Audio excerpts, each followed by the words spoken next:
What if the most dangerous man in New Orleans could control judges, silence enemies, and buy loyalty with a single phone call, but still couldn't save his own newborn son? Grant Callahan's baby was being fed around the clock inside the city's most protected hospital wing. Armed men guarded every door. Doctors checked every number. Nurses moved quietly under the weight of his name. Yet every morning, little Eli Callahan weighed less than the night before. They called it a medical complication. One night nurse called it something else. If you watch this story to the end, you'll see how one tiny detail, one brave woman, and one broken father uncovered a truth no machine could read.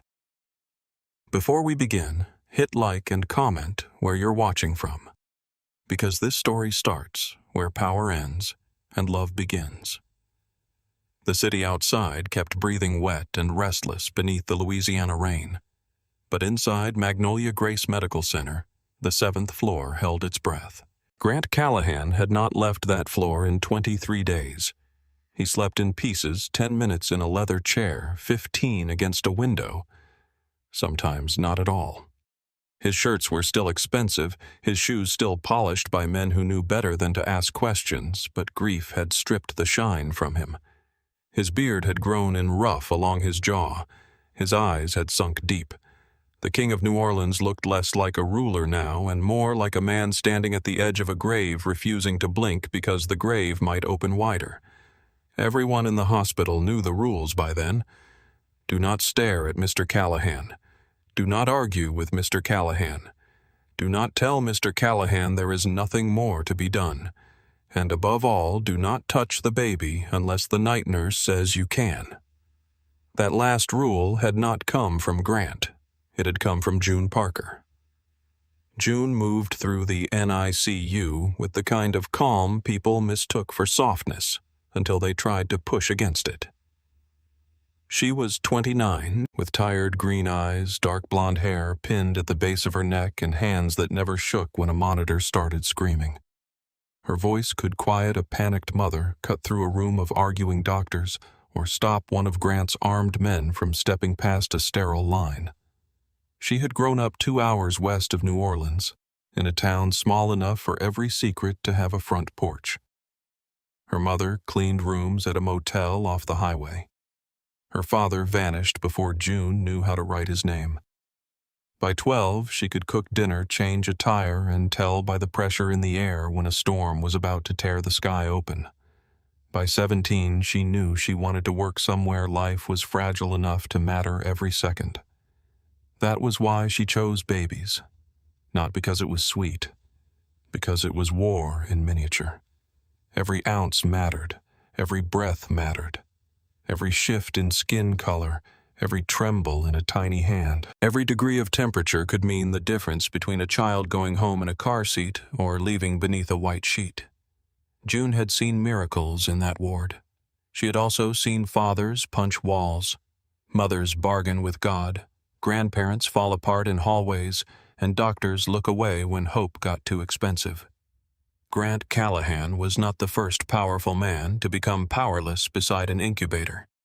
He was just the most dangerous one. His people had arrived the same night Eli was born. Black SUVs rolled into the ambulance bay. Men in dark suits flooded the lobby.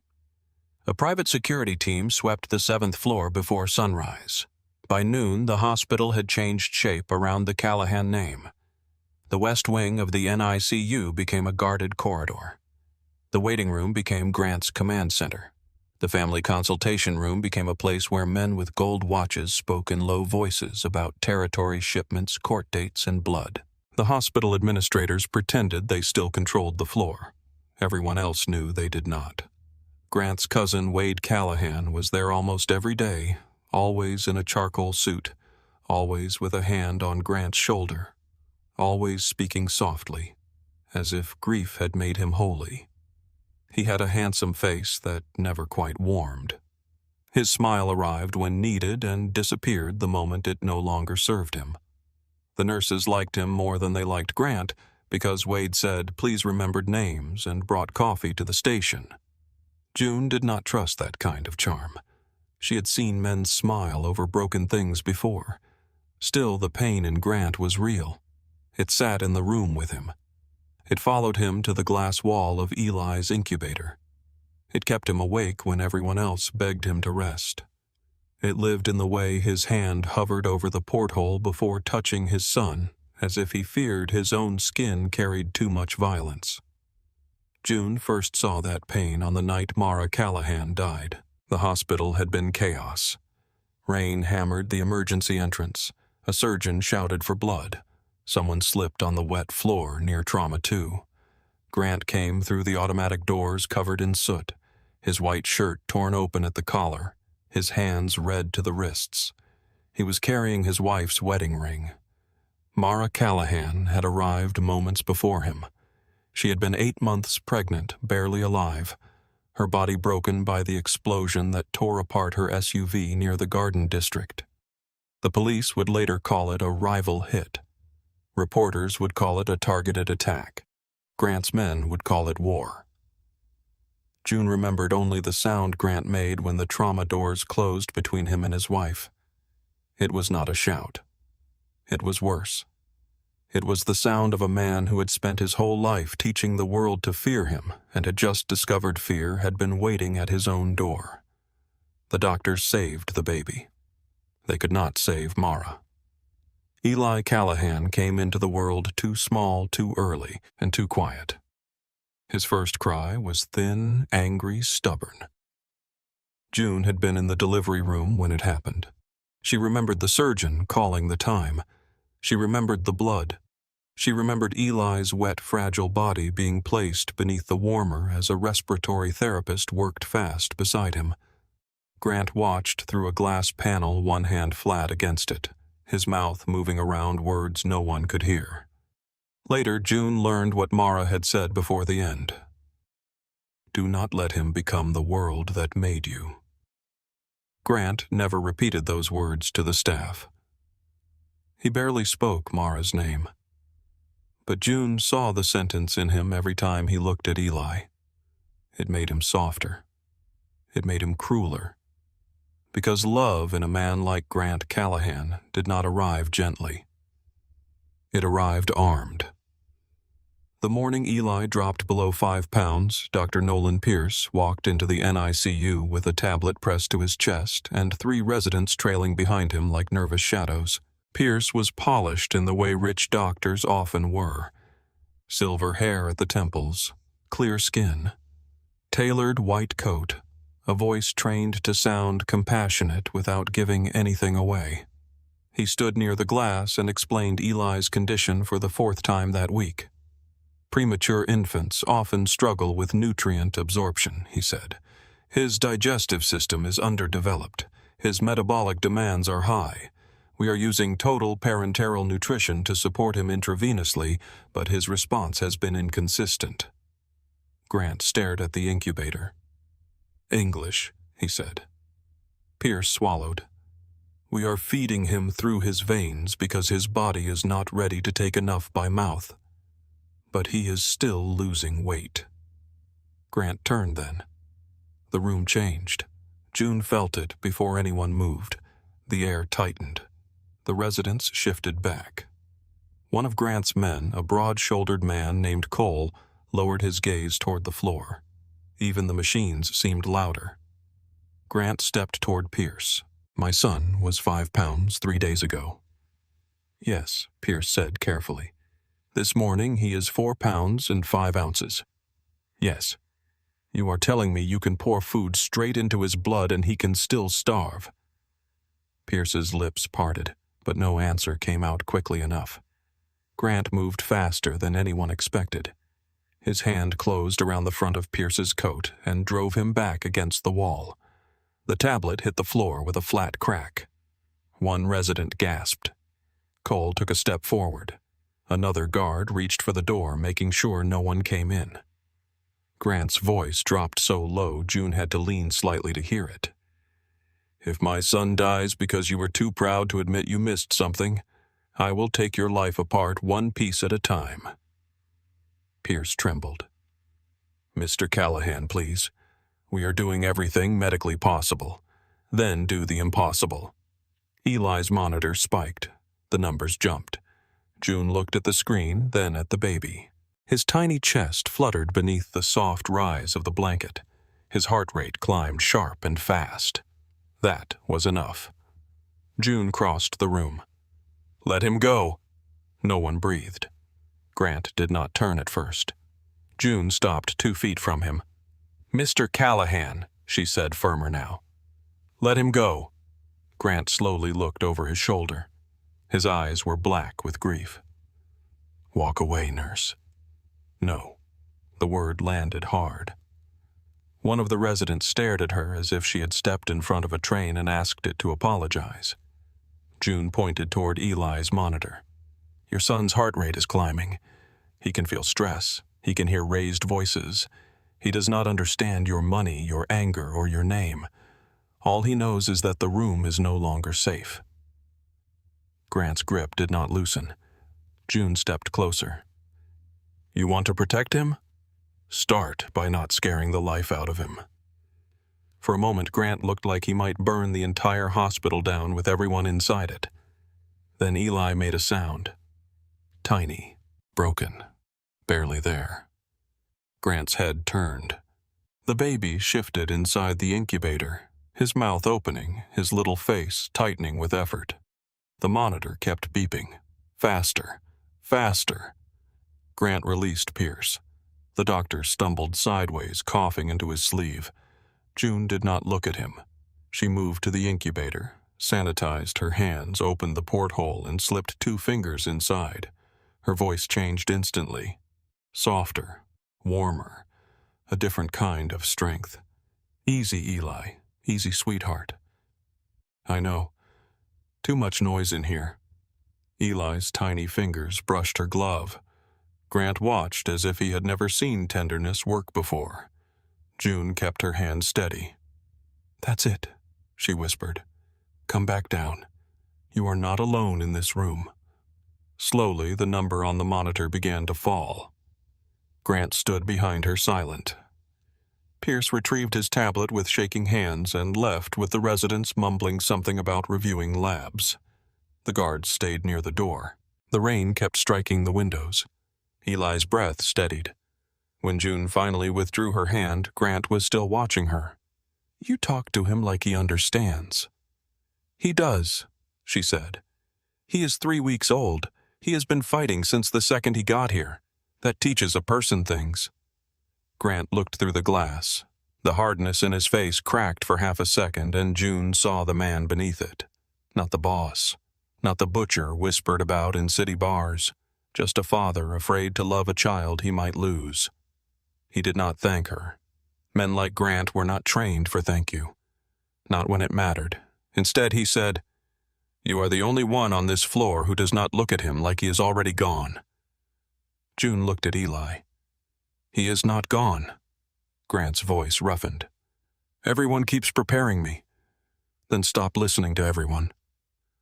A silence settled between them. It was not comfortable. It was honest. Grant leaned one shoulder against the wall, exhaustion pulling at him now that the rage had passed. June noticed his hands, broad scarred at the knuckles, too still. A man who knew how to use violence carefully, but his left thumb kept rubbing the empty space where a wedding band no longer sat. Mara used to sing to him, he said. June turned slightly surprised he had spoken at all. When she was pregnant, Grant continued. Every night, same song, some old thing her grandmother loved. She said if he heard it enough, he would know he was safe when he came out. His throat worked. He came out to sirens. June did not offer a soft lie. She did not say Mara was watching over them. She did not say everything happened for a reason. People said things like that when they were afraid of silence. Instead, she said, "You can sing it." Grant gave a humorless breath. "I do not sing." Then hum badly. "He will not judge you." Grant almost smiled. Almost. I would not know where to start. June adjusted Eli's blanket, keeping her eyes on the baby so Grant did not have to feel watched. Start with being here. He looked at her. then really looked. "What is your name?" "You already know my name. It is on my badge. I want to hear you say it." "June Parker." June. The way he said it was too quiet to be a threat and too heavy to be casual. She closed the incubator porthole. "You should sleep, Mr. Callahan." "Grant." "Excuse me. Call me Grant." June met his eyes. That was a line. Everyone on the floor knew it. To most people, he was Mr. Callahan because distance kept them safe. First names made things human, and human things had a way of bleeding. "All right," she said. "Grant. You should sleep. I sleep when he gains weight. Then you are going to make yourself useless. I have been called worse. I'm sure you have. Probably by people who are not holding a clipboard and wearing compression socks." That time he did smile. It vanished quickly, but June saw it. Wade Callahan entered the NICU a few minutes later carrying 2 cups of coffee. He paused when he saw Grant standing close to June. His eyes moved between them with an interest he covered almost instantly. "Rough morning?" Wade asked. Grant's face closed. Pierce had nothing useful to say. Wade handed him a cup. "The man is top of his field." "Then his field is disappointing." Wade looked at Eli through the glass. His expression softened into something almost convincing. How is the little Prince June disliked the phrase before she knew why? "He has a name," she said. Wade turned to her. "Of course. Eli." His smile appeared smooth and polite. "You must be Nurse Parker. I hear you run this floor tighter than our people do." "I run my patients' care," June said. "Not your people." Wade chuckled. Grant did not. No offense, meant Wade said, then none taken. But June took it anyway. Wade stepped beside Grant and lowered his voice just enough to pretend privacy while still being heard. "The captains are asking questions. About the docks, about Baton Rouge, about whether you are coming back to the table." Grant's jaw flexed. "My son is in an incubator." "I know. We all know. But the business does not pause because God got cruel." June's eyes moved to Grant. A dangerous stillness entered him. Wade touched his shoulder. "I am covering what I can, but people need to see you standing. That is all I am saying." Grant stared at Eli. "Let them wait." Wade's hand lingered a second too long. "Of course." June watched Wade leave. He stopped near the nurse's station, said something kind to one of the younger nurses, and made her laugh. Then he disappeared into the hallway with his coffee untouched. Grant noticed June's expression. "You do not like my cousin." "I do not know your cousin." "That is not what I asked." June checked Eli's line. He smiles with his mouth first. Grant studied her. "And what does that mean?" "It means his eyes need time to catch up." For some reason, that made Grant quiet. The day rolled forward in fragments. Eli's oxygen stayed steady. His temperature dipped once, then recovered. A speech therapist came to evaluate feeding readiness and left with a careful expression. Pierce ordered another round of blood work. Pharmacy delivered fresh TPN bags in sealed containers. June checked each label, each line, each pump setting. Nothing obvious. Nothing wrong enough to explain the weight. But something about the pattern would not leave her alone. At 6 o'clock that evening, Eli's weight held steady. Grant was there when June recorded it. Same as this morning, he asked. "Yes. Is that good?" "It is not bad." He gave her a look. "Nurses always answer like lawyers. Parents ask questions like gamblers. I am not a gambler. No. You just built an empire on risk." His eyes sharpened, but there was no anger in them this time. "You know who I am. Everybody in New Orleans knows who you are. And you still speak to me like that." June lowered the blanket around Eli's feet. I speak to you like a father in my unit. My men would say that is unwise. Your men are not responsible for his heart rate." Grant looked toward the guards outside the glass, then back at her. "What are you responsible for, June Parker?" She did not answer right away. A monitor chimed softly from another bay. A respiratory therapist passed behind them. Somewhere down the hall, a mother was crying into the phone, trying to make her voice sound brave. June looked at Eli. "I am responsible for noticing when a baby is telling us something we are too busy to hear." Grant's stare held on her longer than it should have. The night shift began under low lights, and rain faded to mist. Visiting hours ended for everyone except Grant, because rules bent around him even when June hated it. Most of the hospital settled into that strange overnight quiet where every sound seemed closer. The soft squeak of shoes, the murmur of pumps, the sigh of automatic doors. Grant finally fell asleep in the private waiting room just after midnight, still in his shirt and slacks, one hand closed around Mara's wedding ring on a chain at his neck. Wade had left hours earlier. Pierce was supposedly in his office. The guards rotated posts. June sat at the nurse's station with Eli's chart open. She did not start with suspicion. She started with numbers. Numbers had no ego, no grief, no loyalty. Eli's weight loss had been explained as malabsorption, but his abdomen was not distended the way she would expect. His stool output was not matching the story. His liver enzymes were stressed, but not in the pattern Pierce kept describing. His glucose swings were strange. His temperature readings showed small spikes at times no one had emphasized. June opened the feeding record. TPN every 12 hours. Custom mixture from pharmacy, delivered sealed, logged by badge scan, administered by assigned nurse. She pulled the last 7 days into a spreadsheet and began matching infusion times with weight checks. At first, the screen looked like every other messy medical picture. Premature babies did not move in straight lines.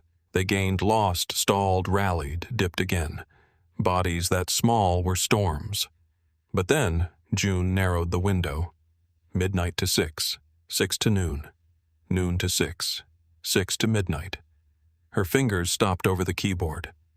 During the day, Eli stabilized. During the evening, he sometimes even improved. After the overnight bag, he dropped. Not every time by the same amount, but enough. Too much. Too often. June leaned closer. The pattern did not scream. It whispered. That made it worse. She checked the staff assignments. Different nurses, different respiratory techs, same pharmacy protocol, same physician orders, same refrigerated storage area. A chill moved across her shoulders. She printed the chart, folded it, and slipped it into the pocket of her scrub top. Then she stood and walked to Eli's incubator. He was sleeping, if the fragile stillness of premature sleep could be called that. His lips were parted. One fist rested near his cheek. His skin had a gray undertone June did not like. She placed her palm lightly against the incubator. "Something is stealing from you," she whispered. The sound of Grant's voice came from behind her. "What?" June turned. He stood in the doorway, awake again, hair mussed from sleep, eyes sharp despite the exhaustion. He looked at her hand on the incubator, then at her face. "You said something." June could have lied. Instead, she chose half the truth. "I said he is working too hard." Grant stepped inside. "Because of the feeding issue?" "Maybe." He heard the doubt. It moved through him like a match strike. "Do not maybe me." June kept her voice low. "You want truth?" "Yes." "The explanation does not fit cleanly." Grant came closer. "Pierce is wrong, I do not know that yet. But you think he is. I think Eli's body is reacting in a pattern we have not explained." Grant looked at the baby. His mouth tightened with the effort of holding back every violent thing inside him. "What do you need?" June almost smiled at the echo of what he would become to her later, though she did not know that yet. I need time. I need access. And I need you not to start a war on this floor because I used the word pattern. He stared at her. You ask a lot. So does your son. Grant's anger faltered. June saw that the right words with him were not soft ones. Soft words slid off his armor. Direct ones found the seams. Go back to the waiting room, she said. Try to sleep. I am not leaving him. You are 10 steps away behind glass. 10 steps is too far. Then sit quietly. Grant looked at the chair beside the incubator. It was too small for him. He sat anyway. June returned to the station, but she felt his eyes follow her. Not with suspicion alone anymore. With trust he did not want to give and could not fully stop. For the next hour, June combed through Eli's records line by line. At 2:11 a.m., the pharmacy system logged the overnight TPN bag as released. At 2:17 a.m., the bag entered the NICU refrigerator. At 2:31 a.m., it was checked by the assigned nurse. At 2:40 a.m., the infusion began. June looked through the glass toward the storage hall. A simple thought rose inside her. If the order is right and the mixture is right and the line is right, then something happens between storage and infusion. She stood again. Grant sat with his elbows on his knees, head bowed, one hand covering his mouth. He was not asleep. Men like him probably forgot how. June walked toward the medication room. A guard straightened. Need something, Nurse Parker, routine check. The guard nodded and stepped aside. June scanned her badge. The lock clicked. Cold air greeted her. Inside the refrigerator room, the white shelves hummed under sterile light. Each patient had a labeled section. Tiny lives organized in plastic bags, barcodes, and physician orders. June found Eli's shelf. One bag hung ready for the next cycle. Another sat behind it, sealed and waiting. She lifted the waiting bag and turned it slowly beneath the light. At first, nothing. Just the milky fluid, the label, the barcode, the clean plastic seams. Then her thumb passed over a slight ridge. She went still. Behind the pharmacy label, where a casual inspection would never find it, the plastic bore a tiny sealed wound. A puncture mark, small as a freckle, covered with a clear dab that caught the light only when angled just right. June's pulse changed, not faster exactly, but heavier. She did not move for several seconds. The hospital hummed around her. A baby breathed down the hall. A grieving father sat 10 steps away. And in her hand was a sealed nutrition bag that had no reason to bear a needle mark. June placed it back precisely where it had been. Then she looked at the second bag. Another mark. Same place. Same careful concealment. Her chest tightened. This was not a mistake. This was a hand with access, a hand with patience, a hand that knew how to hide harm inside care. June reached into her pocket for a sterile sampling vial, then stopped. The refrigerator door had opened behind her. She saw Grant's reflection in the steel surface before she heard him. He stood in the doorway, broad shoulders filling the frame, his face carved in shadow and fluorescent light. His voice was quiet. Tell me why you look like that. June closed her fingers around the vial in her pocket. Because the world around Grant was built on violence, but this was different. This was not a bullet, not a bomb, not a man in an alley. This was poison wearing a hospital label. She turned to face him. Because I think your son is not losing this fight alone. Grant's eyes darkened. The machines hummed. Somewhere down the hall, Eli's monitor gave one soft, steady beep after another, unaware that the room around him had just become more dangerous than anyone had imagined. Grant did not move for several seconds. He stood in the doorway of the refrigeration room with the cold, white light cutting across his face. his eyes fixed on June as if every answer in the world had just narrowed down to the space between her mouth and the truth she was trying to hold back. June kept one hand inside her scrub pocket, fingers wrapped around the sterile vial. The plastic felt small, almost weightless, but it might have been the heaviest thing she had ever carried inside a hospital. Grant stepped into the room. The door whispered shut behind him. "Say that again," he said. June looked past him through the small glass window in the door. The corridor outside was empty except for one of his guards standing near the nurse's station. Eli was only a few rooms away, tucked under blue-tinted light, breathing, because machines and medicine had not given up on him yet. She lowered her voice. "I found marks on his nutrition bags." Grant's face did not change, but something behind his eyes went still. What kind of marks? Needle punctures, hidden behind the labels. He looked at the shelf where Eli's bags sat. His hand rose slowly, but June caught his wrist before he touched them. "No."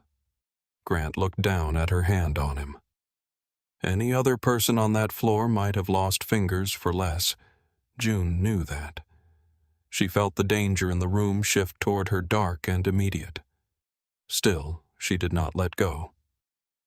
"If you handle those bags, you contaminate evidence," she said. His voice dropped. "Evidence of what I do not know yet.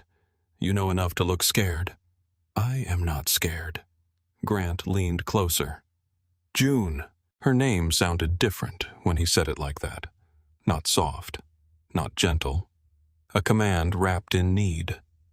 June released his wrist, but only after he lowered his hand. "I know someone put a needle through sealed hospital nutrition bags," she said. "That means the bag was altered after pharmacy prepared it. I need to test what is inside before I accuse anyone." Grant stared at the bags. "My son has been fed from those." "Yes." The word landed between them like something alive. Grant turned away from her for 1 second. Just one. But in that second, June saw his shoulders rise with a breath that looked painful. When he faced her again, the father was gone from his expression, and the boss had returned colder than before. "Who has access pharmacy? Assigned nurses, physicians, some senior staff, names, not yet. June. If you start dragging people into rooms, whoever did this will hear about it within minutes. They will destroy whatever is left. They will change their story. They will make this look like grief made you paranoid." A vein pulsed at his temple. Maybe grief did. "No," she said. "Grief made you loud. This is real." For a breath he looked almost wounded by the fact that she believed him before he asked. June stepped around him and carefully removed one of the bags from Eli's shelf. She held it by the upper edge away from the label and the small puncture. With slow, deliberate movements, she placed it on a clean metal tray. Grant watched every motion. She pulled on a fresh pair of gloves. Then she drew a sterile syringe from the emergency supply kit mounted near the wall. She pierced the medication port, not the body of the bag, and pulled a small sample of the milky fluid into the barrel. She transferred it into the vial, sealed it, labeled it with the time date and patient code, then slipped it into her pocket. "Put that bag back," she said. Grant's eyes flashed. "I am not letting that poison near my son. Neither am I. But if it disappears, whoever did this knows we found it. You want to leave evidence in reach of a killer. I want the killer comfortable for 20 minutes. Grant looked at her like she had spoken a language he understood too well. 20 minutes, he said. That is what I need. He took one step closer. You take Cole with you? No, that was not a question. I cannot bring one of your men into the pathology lab at 3 a.m. without raising questions. I am not letting you walk alone with proof that someone tried to murder my child. June lifted her chin. You gave me your word. His jaw tightened. I gave you my word. No one gets hurt before you have proof. And I am asking you to keep it. The hum of the refrigeration unit filled the silence. Grant looked at the door, then back at her.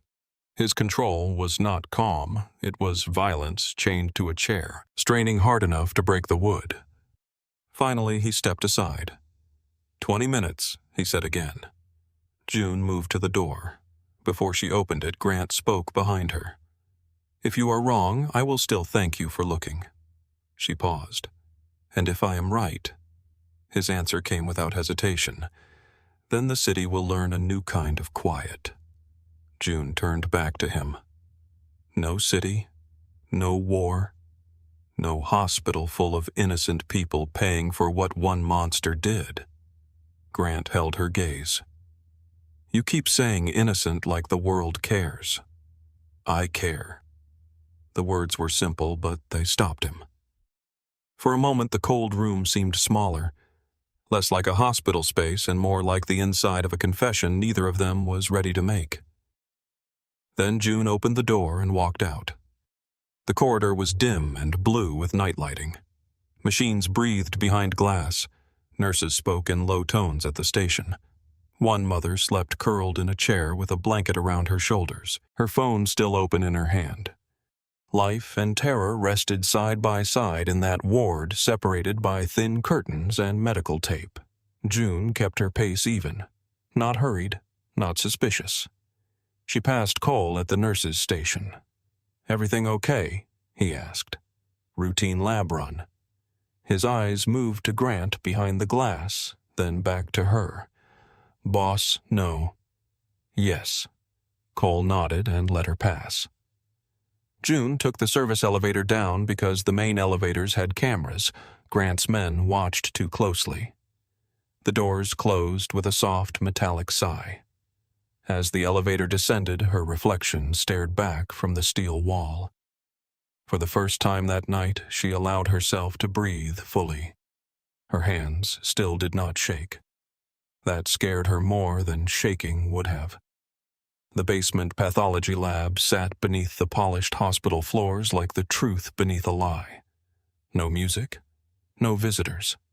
Just fluorescent light-locked cabinets and machines that did not care who paid for private wings upstairs. June badged in. The lab was empty except for a cleaning cart near the far counter and the soft mechanical hum of analyzers running overnight samples. She placed the vial on the counter and logged into the system using her staff credentials. She did not have full toxicology authority, but she knew enough from military medicine, enough from late nights studying pharmacology, enough from years of knowing that babies died when adults waited politely for permission. She selected a broad-spectrum chemical scan. The machine accepted the sample. June stood beside it with both hands pressed flat to the counter. The first minutes passed slowly. A clock ticked above the specimen refrigerator. Somewhere in the pipes, water knocked once, then again. June looked at her phone. No messages. She opened the secure camera feed to Eli's room. She should not have had access from her personal device, but Grant's people had bent so many systems around his fear that half the 7th floor now worked in ways policy never intended. Eli slept. Grant stood beside the incubator, one hand braced against the glass, head lowered. He had not sat down. Of course he had not. June watched him for 3 seconds too long, then locked the screen. The analyzer beeped. A preliminary profile appeared. June leaned in.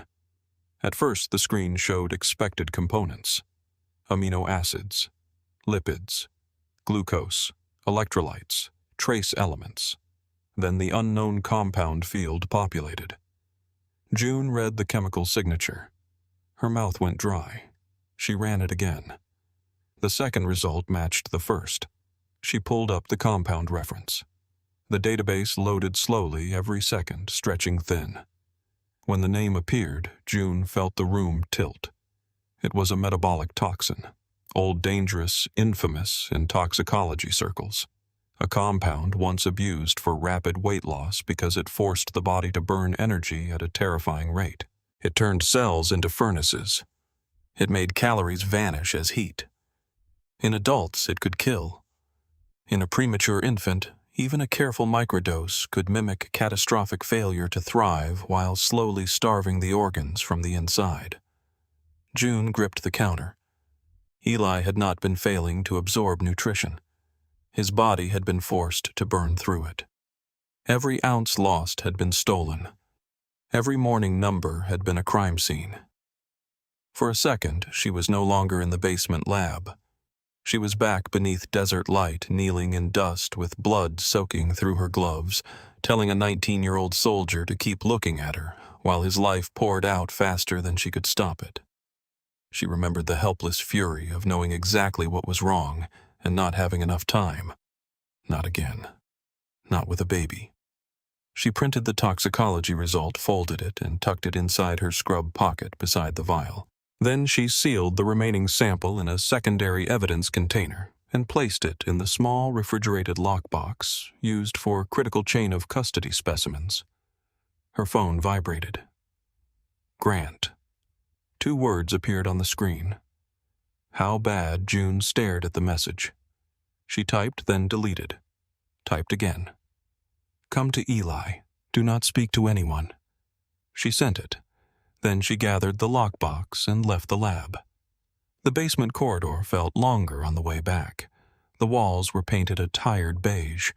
The floor smelled faintly of bleach and rain tracked in from loading docks. June took the stairs instead of the elevator because walking gave her mind something to do besides imagine Eli's tiny body burning through food like paper in a furnace. At the 5th floor landing, she stopped. Voices drifted from above. The stairwell carried sound strangely at night. A whisper could travel 2 flights if the doors stayed closed. June stood still. One voice was low and controlled. Dr. Nolan Pierce. I told you not to call me here. The other voice answered with a lazy edge. You stopped answering your phone.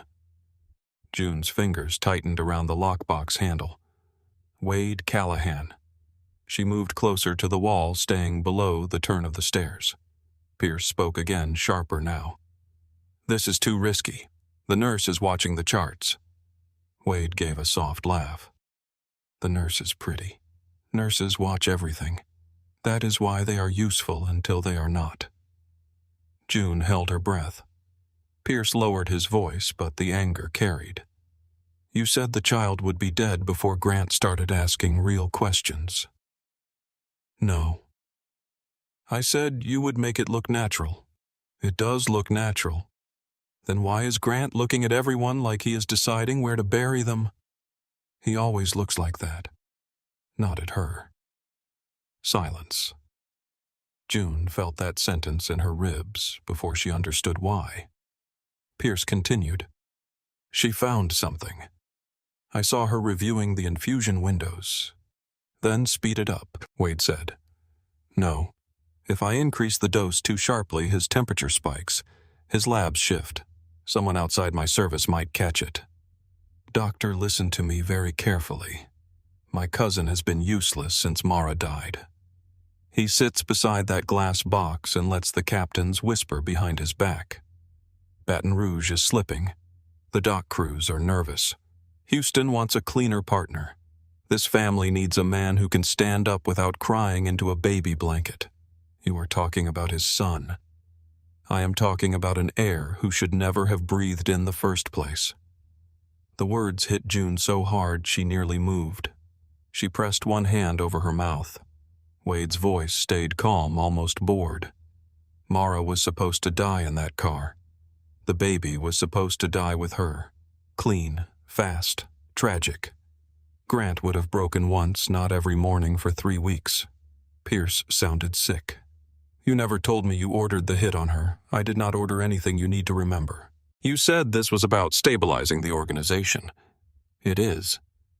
Grant is loved because men fear him. But fear fades when they see him kneeling beside an incubator. Let the baby die slowly, and grief hollows him out in front of everyone. The captains will not follow a ghost. And my clinic. You get your money when Grant steps down. I want it transferred tonight. You get it when I sit in his chair. June's vision sharpened. The whole world became the stairwell wall beneath her palm, the weight of the lockbox, the folded report in her pocket, and the sound of two men discussing a baby's death like a business transaction. Pierce said, "The compound is working. His body is burning through calories faster than he can use them. Another day, maybe two. Organ stress will finish the story." Wade answered, "Good. Keep Grant distracted. I will handle the captains." A door opened above. June stepped backward into the shadow below the landing. Heavy footsteps descended half a flight, then stopped. For one terrible second, she thought Wade might come down. Instead, another door opened and closed on the 6th floor. Pierce's lighter steps continued upward, toward the 7th floor, toward the NICU, toward the nutrition bags. June did not wait. She ran. By the time she reached the 7th floor, her lungs burned, but her mind was clear. The hallway appeared empty at first. Too empty. Grant's guard had moved toward the waiting room.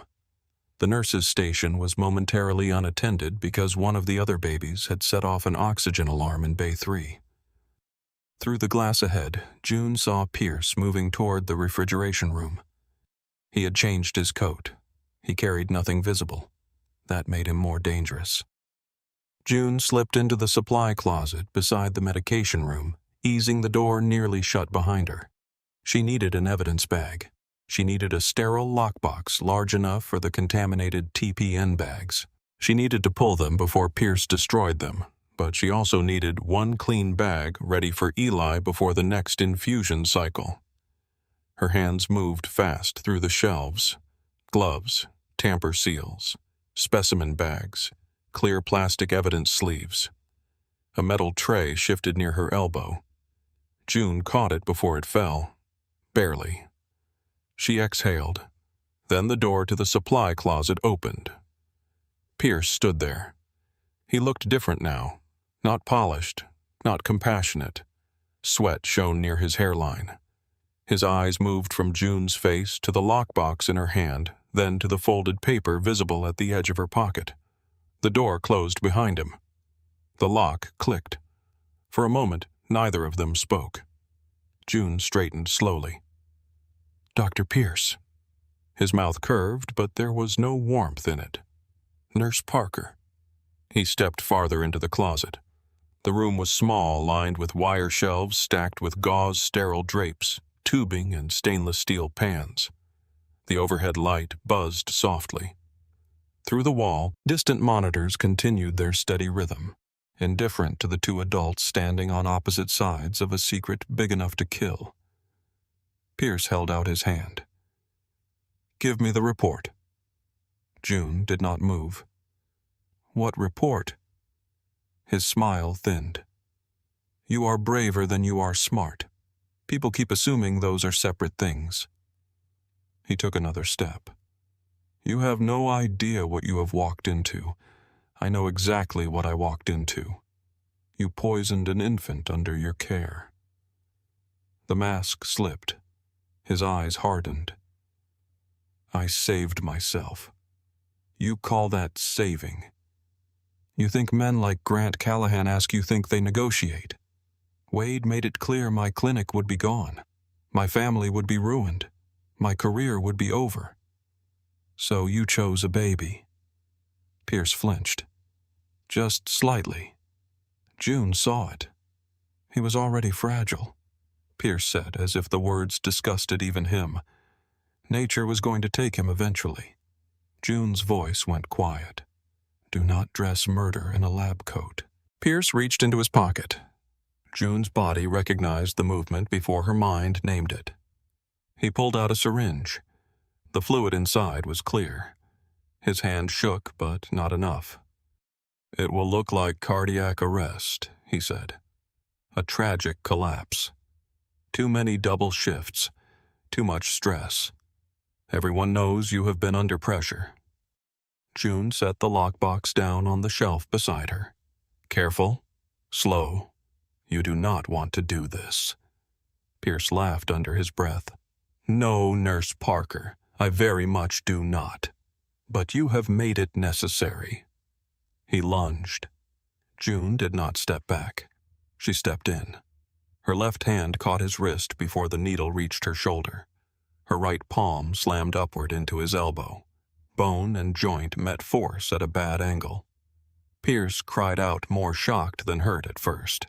June twisted his arm across his own chest and drove him sideways into the shelves. Sterile packs rained down around them. The syringe dropped, bounced once, and rolled beneath a linen cart. Pierce swung at her with his free hand.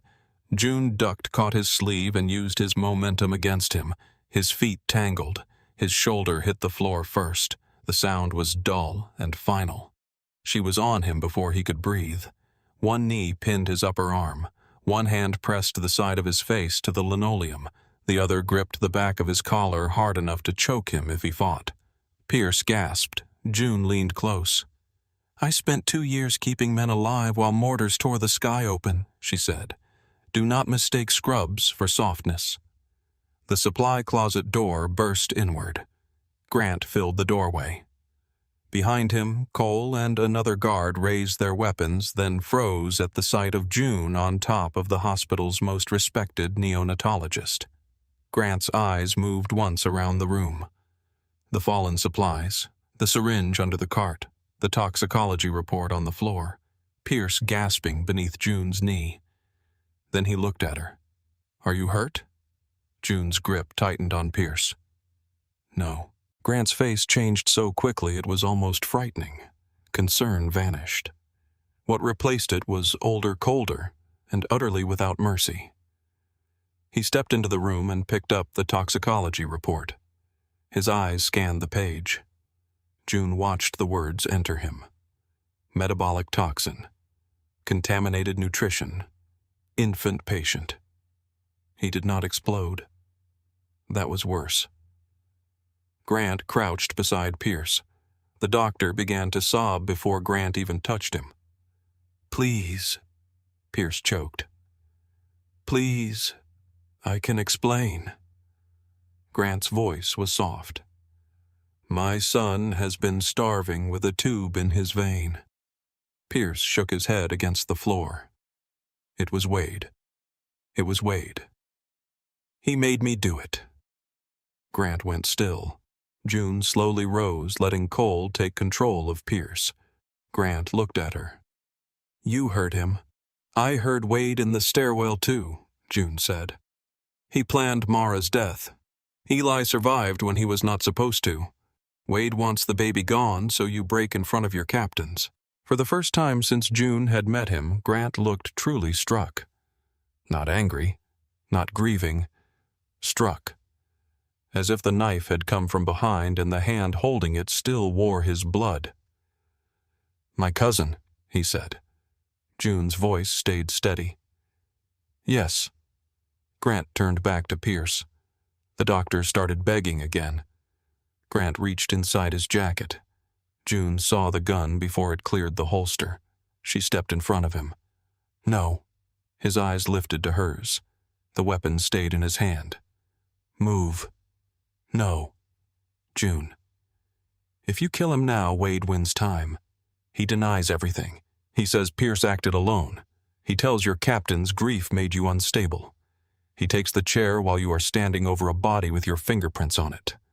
Grant's breathing was controlled, but barely. "He helped murder Mara." "Yes." "He put poison in my son." "Yes." "And you want him breathing. I want him talking." The room held still around them. Cole had Pierce pinned against the shelves now. The other guard stood near the door.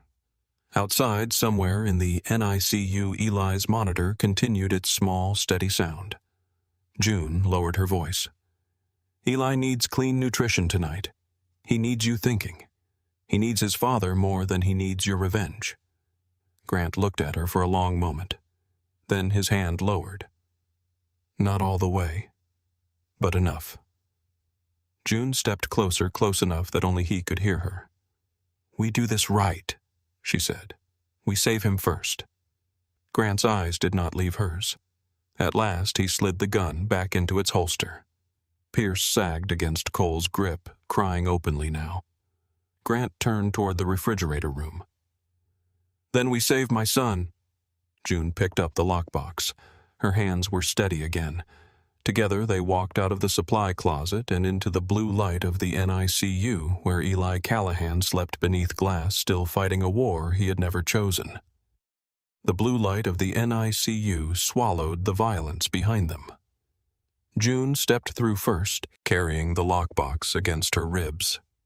Grant followed close enough that she could feel him before she looked back. His silence had weight. It moved with him. It made nurses glance up from screens and then quickly look away as if eye contact might turn them into witnesses. Eli slept inside the incubator, unaware that the room had shifted around him. His tiny mouth opened once, searching for something he was too weak to name. A soft tube ran into his arm. Tape held it in place against skin so thin June could see the blue thread of a vein beneath it. Grant stopped at the glass. For a second, all the murder left him. He touched the incubator with 2 fingers.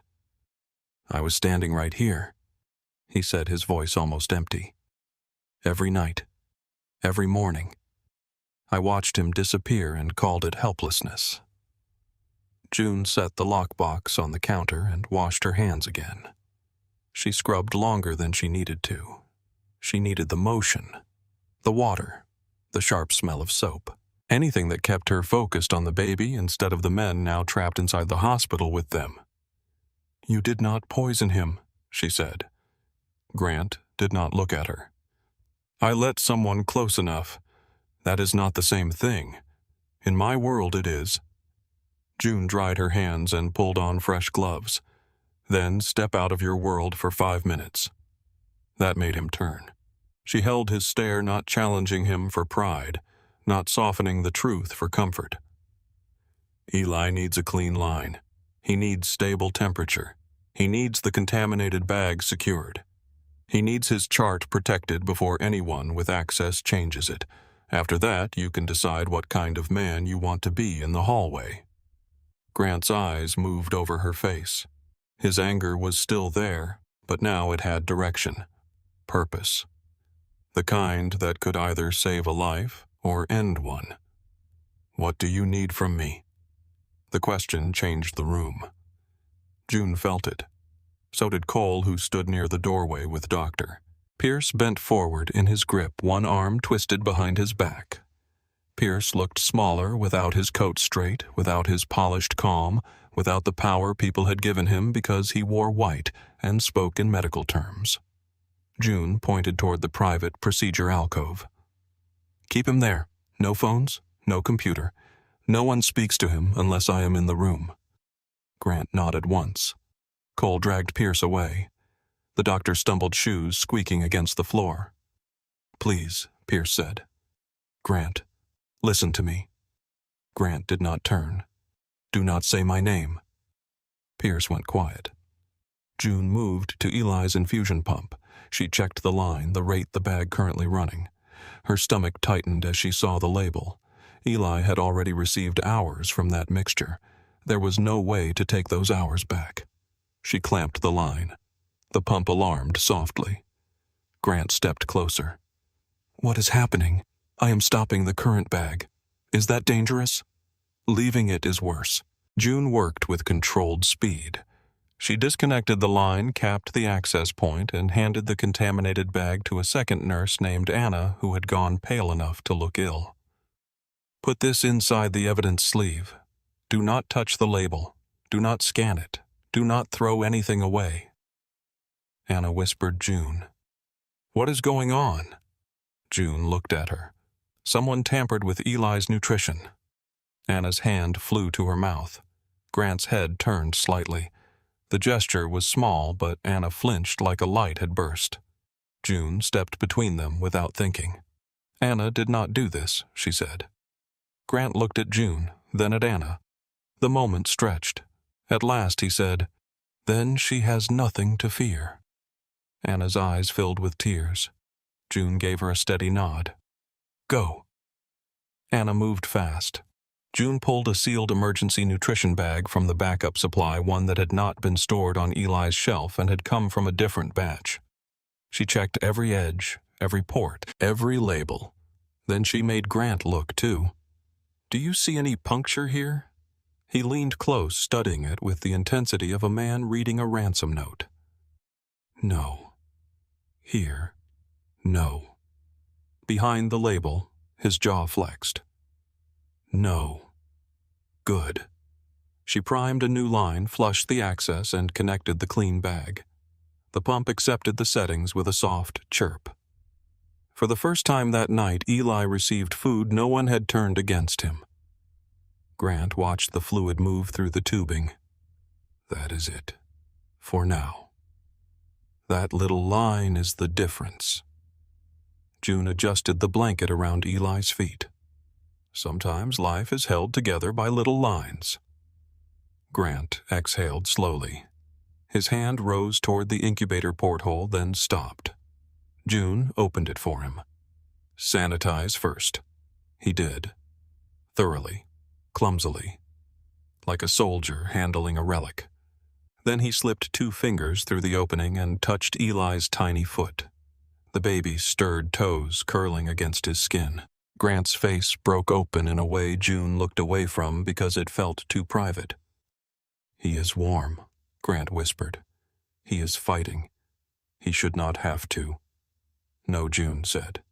"He should not." Behind them, Pierce began crying in the alcove. The sound was thin and ugly. Grant's face hardened again. June closed the porthole. "Not yet," she said before he could move. Grant laughed once under his breath, but there was no humor in it. "You keep putting yourself between me and the people I want dead. I keep putting Eli between you and the mistakes you cannot undo." That stopped him. His eyes lowered to the baby. June saw the words sink in. For all his money, all his blood, all his men waiting in the halls. Grant Callahan was learning that power did not mean doing everything his rage demanded. Sometimes power meant standing still while a helpless child breathed.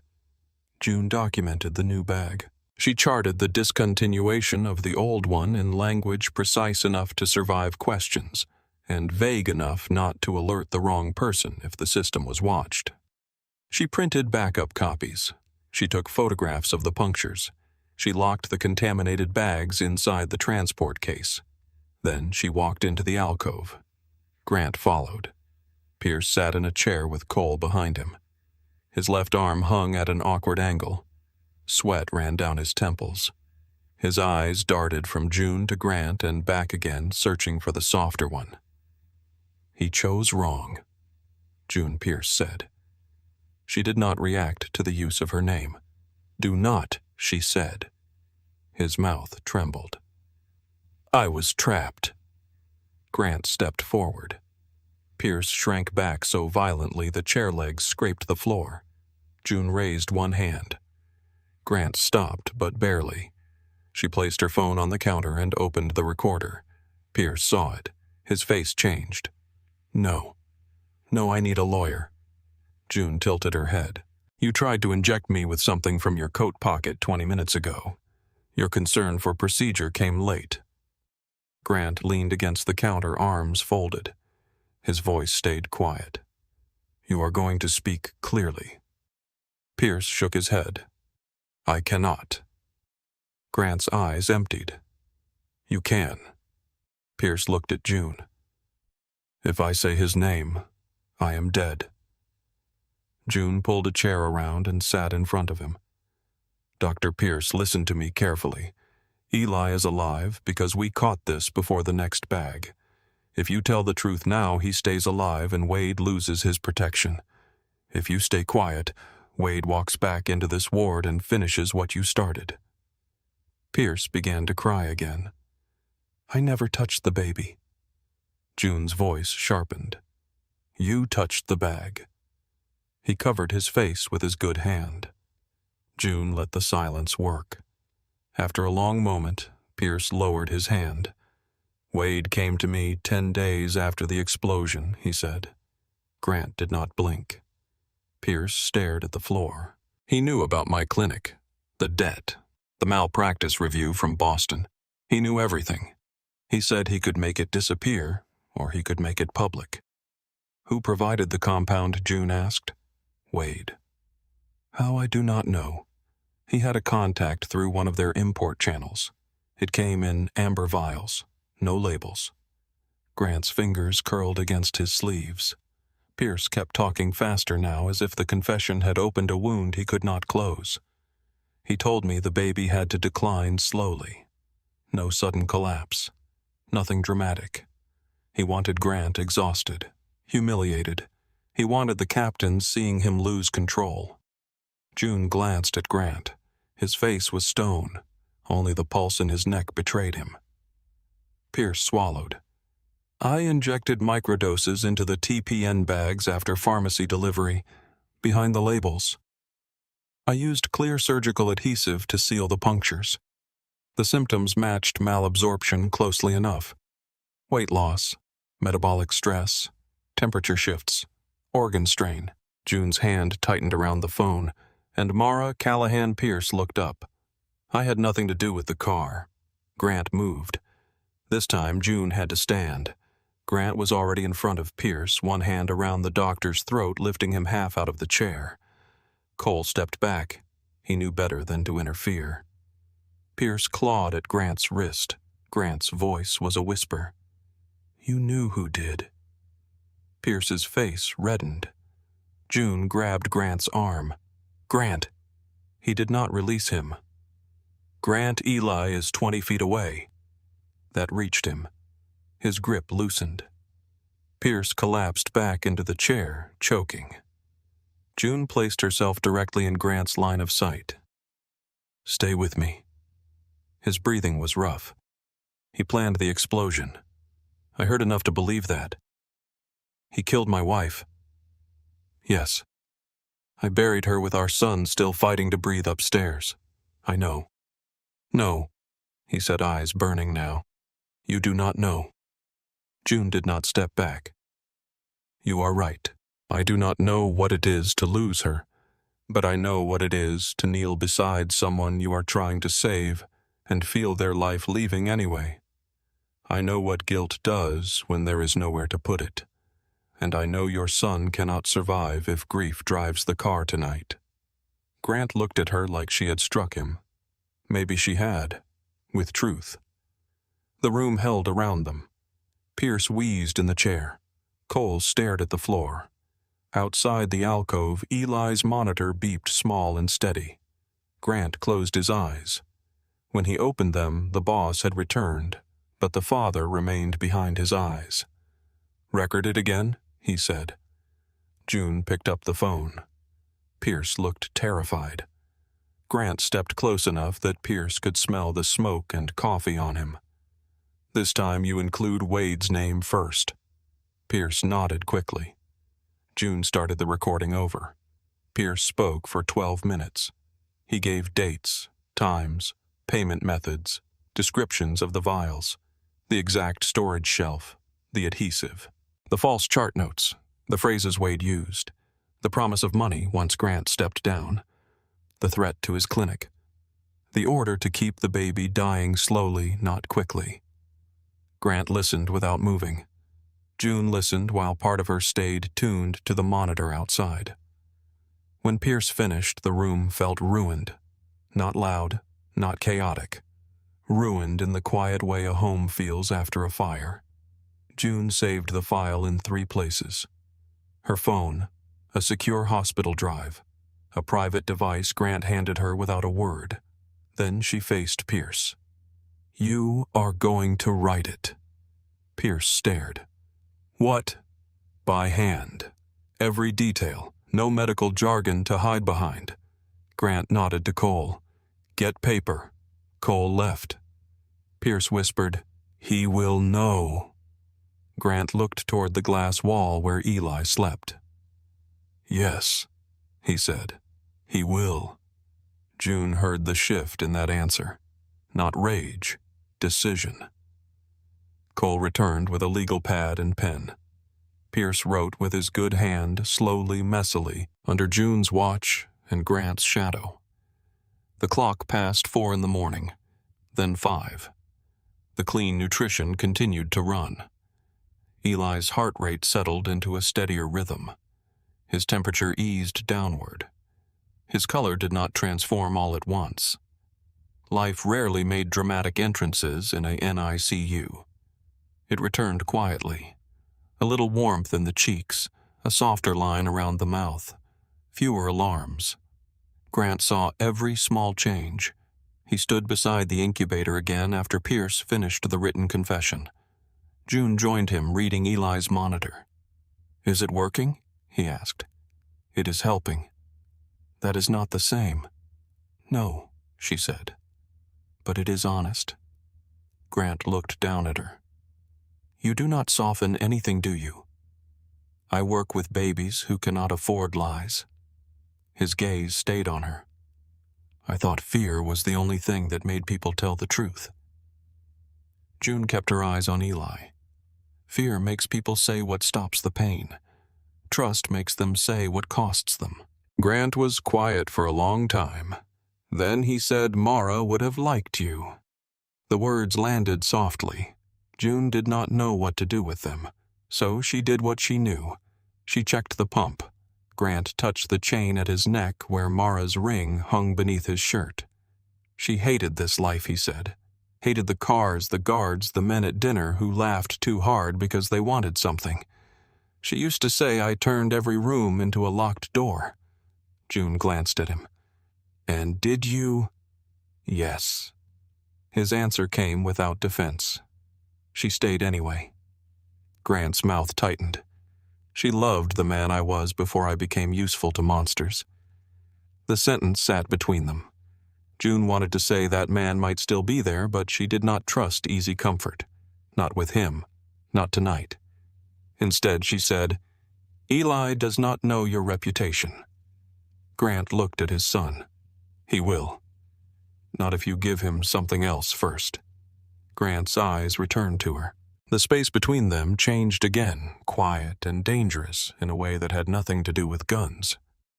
"You talk like you expect me to listen. I talk like your son needs you to." A faint sound came from the incubator. Eli shifted face-wrinkling tiny hand opening against the blanket. June opened the porthole and adjusted his position with slow care. Grant watched her hands. There was reverence in the way he watched now. Not because she was gentle, because she was exact. Because in a night full of betrayal, her hands had become the only place he could see safety. Eli settled. June withdrew. Grant said, "You saved him." "I stopped the poison." "You saved him," he repeated. She looked at him then. His face had softened just enough to make him look younger and more broken. The king of New Orleans stripped down to a father and a wound. "You can thank me by staying calm for the next hour," she said. Grant gave a low breath that almost became a laugh. "That is a cruel price. I could make it too." For a moment his mouth curved. Then the distant sound of elevator doors opening reached them. Both of them turned. Voices rose near the private waiting room. Male voices, familiar voices. Grant's men shifted in the hall. Cole appeared at the doorway, his expression tight. Wade just came back upstairs. Grant's face closed. June felt the night sharpen around them. Pierce, still seated in the alcove, made a small, frightened sound. Grant looked at June. Every instinct in him was already moving toward the hallway, toward blood, toward the cousin who had turned family into strategy and a child into a weapon. June stepped closer and spoke before that instinct could take him. "Not here." Grant's eyes burned. "He is on my floor, and Eli is alive on this floor." That held him in place. June looked toward the waiting room where Wade Callahan's voice drifted closer, warm and false and easy. Grant lowered his gaze to his son one more time. Then he straightened his cuffs with slow precision. When he spoke, his voice was calm enough to frighten every man who knew him. "Bring Pierce. Keep Eli out of sight. And June." She looked at him. "No one touches my son's nurse." The words settled in the air between them. Not a request. Not a warning. A vow. June reached into the incubator one last time and let Eli's tiny fingers close around hers. Then she released him gently and turned toward the sound of Wade's approaching footsteps. Wade Callahan entered the 7th floor as if grief had invited him. He came through the private elevator with 2 men behind him, rain still shining on the shoulders of his black coat. His hair was neat, his tie was dark. His face carried the careful sorrow of a man who had practiced in a mirror before stepping into tragedy. Grant stood outside the NICU doors, with his sleeves buttoned, his jaw clean of emotion, and his hands empty. That was the first thing June noticed. No gun, no blood on his knuckles, no thunder in his voice, only stillness. Wade slowed when he saw him. "Cousin," he said softly, "I heard there was trouble." Grant looked at him the way a locked room might look at a key. "There is always trouble." Wade's eyes moved past Grant toward the glass, searching for Eli, searching for Pierce, searching for any sign that the night had gone off the road. June stood at the nurse's station with a chart in her hands. She kept her face lowered, but she watched him through the reflection on a dark computer screen. Wade did not look at her right away. That was how she knew he was thinking about her. Men like Wade avoided what worried them until they were ready to charm it. Grant stepped slightly to block the NICU entrance. "What are you doing here?"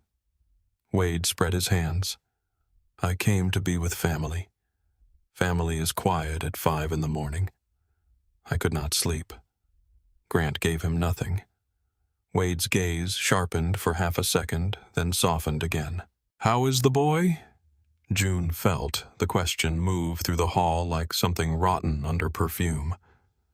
Grant did not answer quickly. Wade tilted his head. "Grant."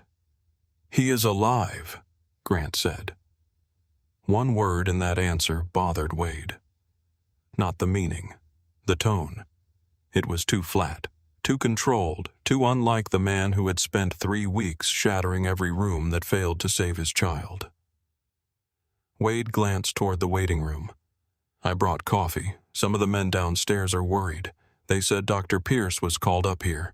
Grant's eyes did not move. "Pierce is busy. With Eli. With his conscience." Wade smiled a little as if he did not understand. June saw his right hand flex once at his side. Grant did too. The floor remained quiet, but now the quiet had teeth. A soft alarm sounded from inside the NICU. Not Eli's. Another baby. A nurse hurried past. The ordinary life of the hospital continued around them, which made the moment worse. Somewhere, a mother slept with her purse clutched to her chest. Somewhere, a respiratory therapist warmed a bottle. Somewhere, a janitor pushed a mop down a hallway that smelled of bleach and stale coffee. And between all of it stood 2 cousins raised under the same roof, one hiding murder, the other hiding mercy long enough to use it. June closed the chart and walked toward them. Wade finally looked at her. "Nurse Parker," he said. "Still holding the line, I see. That is the job. I hear you are very good at it." Grant's face remained unreadable. June kept her voice even. "Eli is resting. He needs the floor calm." Wade smiled with his mouth first. "Of course. Whatever the little prince needs." Grant's eyes darkened. June saw the flicker and stepped in before the anger could catch fire. "His name is Eli." Wade turned that smile on her fully. "Yes, Eli. Forgive me." June said nothing. Wade looked between them again, slower this time. He was beginning to feel the shape of something he could not see. That made him dangerous. Grant noticed. "Go home, Wade." Wade's smile thinned. "You look exhausted." I said go home, and I said I came for family. Grant stepped closer. The movement was small, but Wade's men shifted behind him. Cole moved near the nurse's station. The other guards along the corridor straightened. The entire 7th floor became a room full of hands waiting near coats. June could almost hear Mara Callahan in the silence. Do not let him become the world that made you. She moved her gaze to Grant. He did not look at her, but he felt it. His shoulders eased by a fraction. Wade saw that too. For the first time, real irritation touched his face. You letting the nurse manage family business now? Grant's voice stayed calm. She is the reason my son is still breathing. Wade's eyes stopped moving. June watched the sentence land. Not enough to expose him, enough to unsettle him. Wade gave a quiet laugh. Then we are all grateful. No, Grant said. You are not. The hallway froze. Wade held Grant's stare. Careful. Grant leaned closer. No. You be careful. For one long second, June thought the trap might break right there. Wade's mask almost slipped. Grant's grief had always been a weapon, but now his calm was sharper. Wade was trying to decide how much Grant knew. Grant was trying to make him feel safe enough to keep walking. Then Dr. Pierce made a sound from inside the alcove. A muffled sob. Wade's eyes flicked toward it. Grant turned his head slightly. Cole. Cole stepped forward and opened the alcove door, just enough for Wade to see Pierce seated inside, pale, sweating, one arm bound in a sling, his face ruined with fear. Wade looked at him. Pierce looked away. The air changed. What happened to him? Wade asked. Grant's answer was mild. He fell. Wade stared at Pierce. Pierce did not speak. June held her breath. Grant closed the alcove door. I told you to go home, he said. Wade's face returned to grief, but it no longer fit as cleanly. I think I will stay. Then sit. Grant walked past him into the private waiting room. Wade followed. June stayed near the NICU doors, listening. Inside the waiting room, the lights were low. The glass coffee table still held empty cups, unused napkins, and the remains of 3 days of uneaten food sent by people who wanted credit for caring. Grant sat in the chair nearest the window. Wade remained standing for a moment, then chose the sofa opposite him. Rain slipped down the window behind them. The city beyond looked blurred and distant. Wade folded his hands. You are hiding something. Grant looked at him. My son is sick. My wife is dead. My family is circling like dogs. I am hiding many things. That is not an answer. No. Wade studied him. Pierce is scared. Pierce is weak. He is also useful. Grant leaned back. Is he? Wade's eyes narrowed. Then the door opened and June stepped inside. She carried Eli's chart, not because she needed it, but because it gave her hands something normal to hold. Grant looked at her once. Wade watched that look with cold interest. Eli's temperature is stabilizing, she said. Grant nodded. Wade stood. Stabilizing June looked at him. Yes. I thought Dr. Pierce said his organs were failing. June kept her voice professional. Babies can surprise us. Wade's mouth curved. Can they? Grant said, leave the medical questions to her.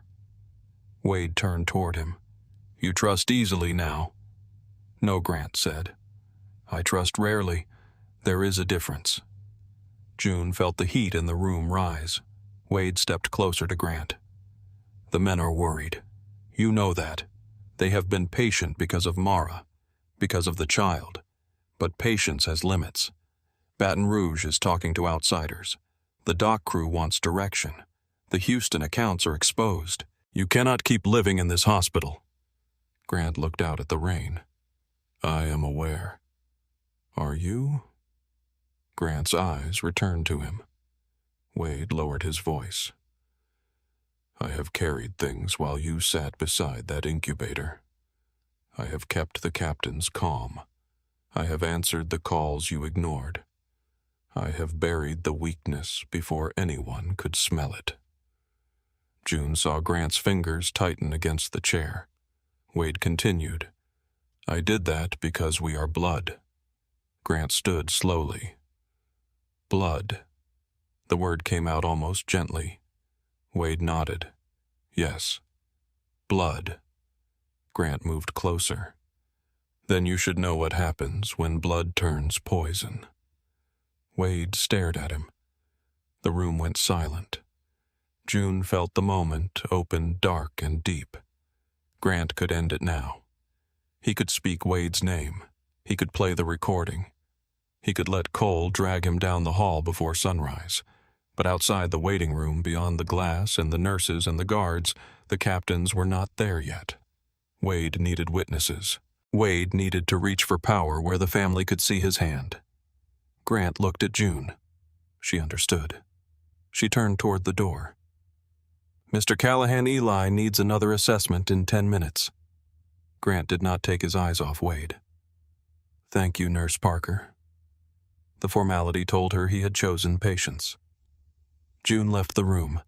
In the hall, she pressed one hand briefly against the wall and let out a breath she had not known she was holding. By 6:30, Magnolia Grace had begun to wake. Day shift nurses arrived with coffee and tired smiles that vanished when they sensed the pressure on the floor. Grant's men moved people gently but firmly away from the west corridor. The hospital director tried to come upstairs and was stopped at the elevator. A chaplain appeared, then disappeared after Cole spoke quietly in his ear. Pierce sat in the alcove staring at nothing. June checked Eli again. His heart rate remained steady. His temperature was better. His skin held a warmer tone beneath the light. Not enough for anyone untrained to call healthy, but enough for June to feel the first small loosening in her chest. Grant came to the incubator at 6:48. He looked older than he had an hour before. He is safe to move?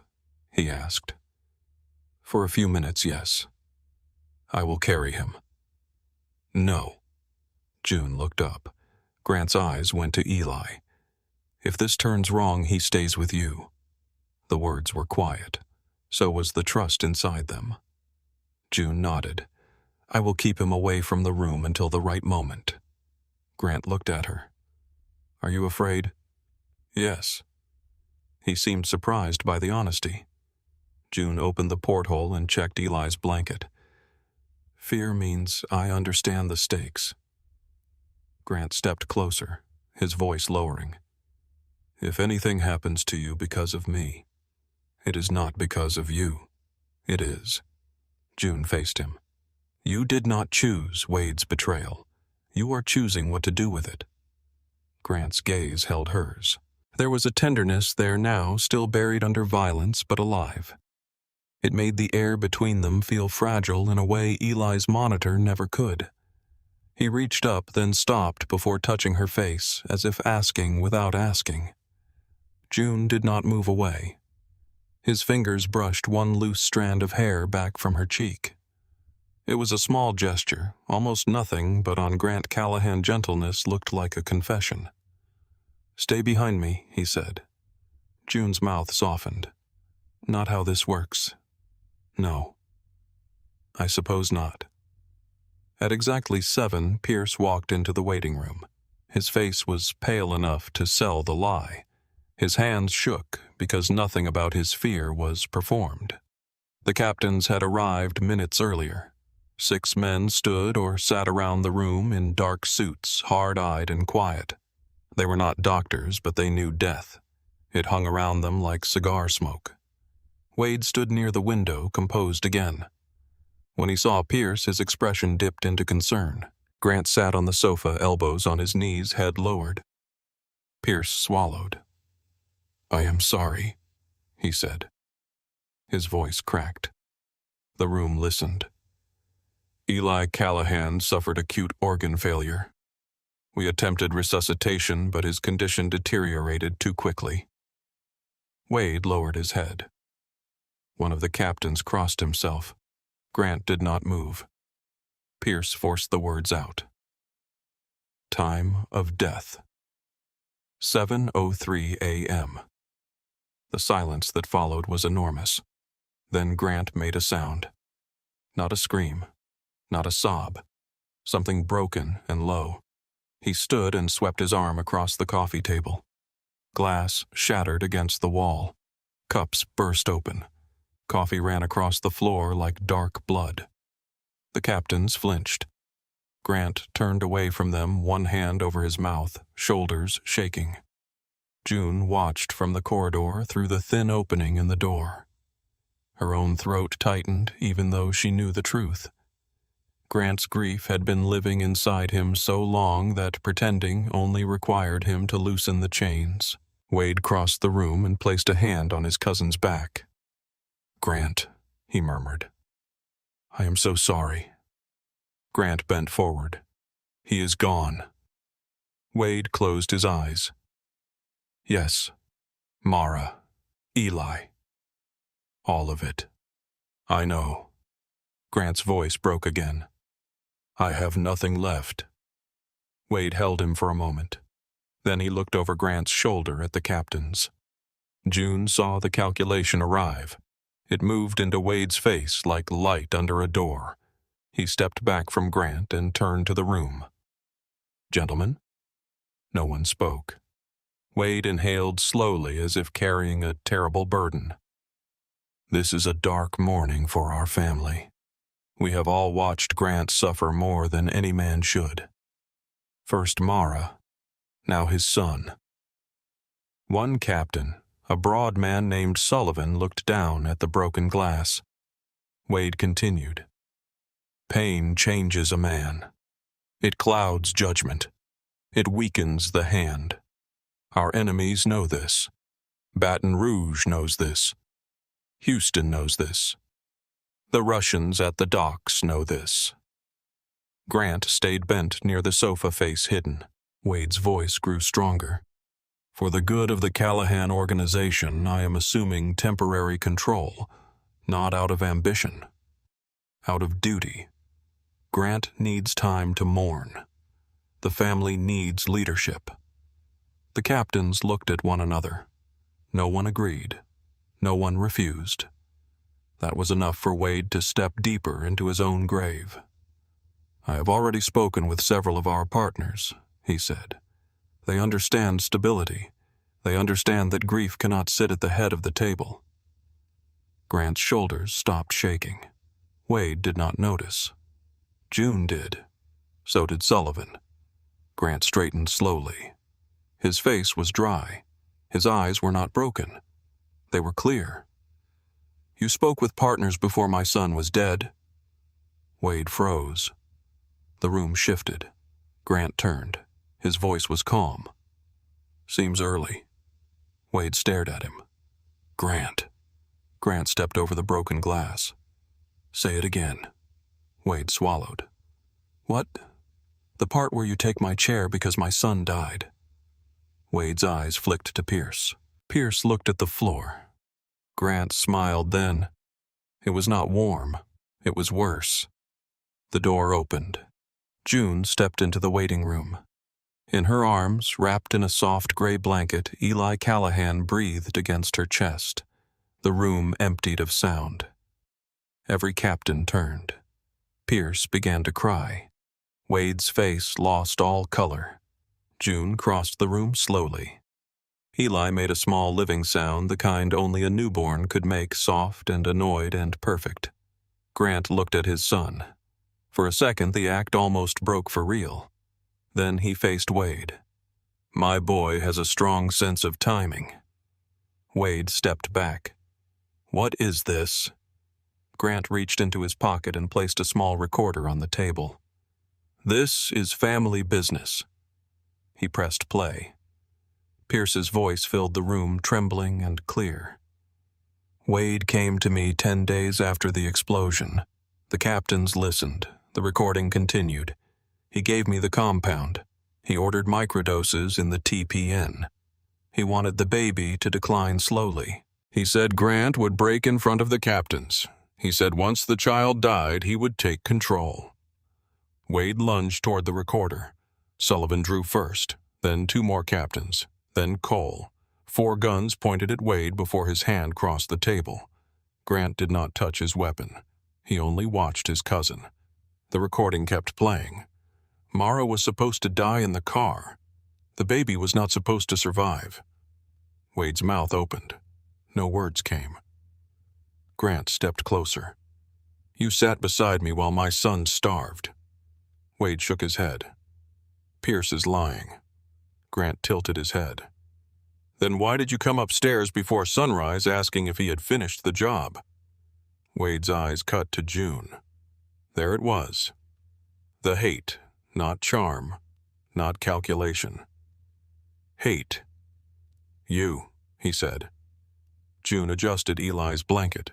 Grant moved between them. No, he said. You do not look at her. Wade laughed, once desperate now.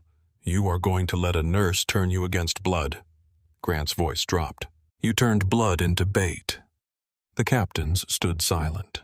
That silence condemned Wade more completely than shouting could have. Sullivan lowered his gun slightly, but only enough to speak.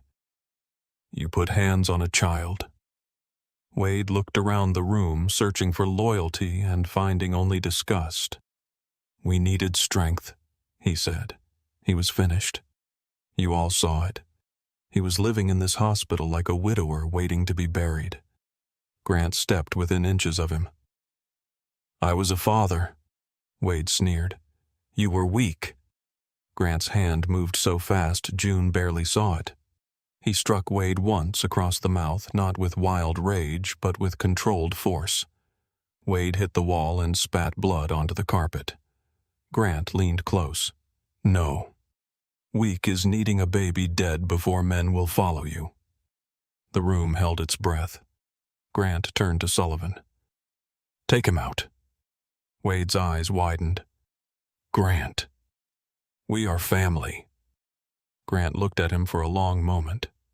Then he said, My family is in her arms. Cole and Sullivan seized Wade before he could speak again. He fought, then truly fought, but fear had made him sloppy. His shoes scraped the glass-covered floor. His voice rose, cracking through the hall as they dragged him toward the service elevator. Grant. Grant, listen to me. You need me. Grant watched until the elevator doors closed. Only then did he turn. June stood near the window with Eli against her chest.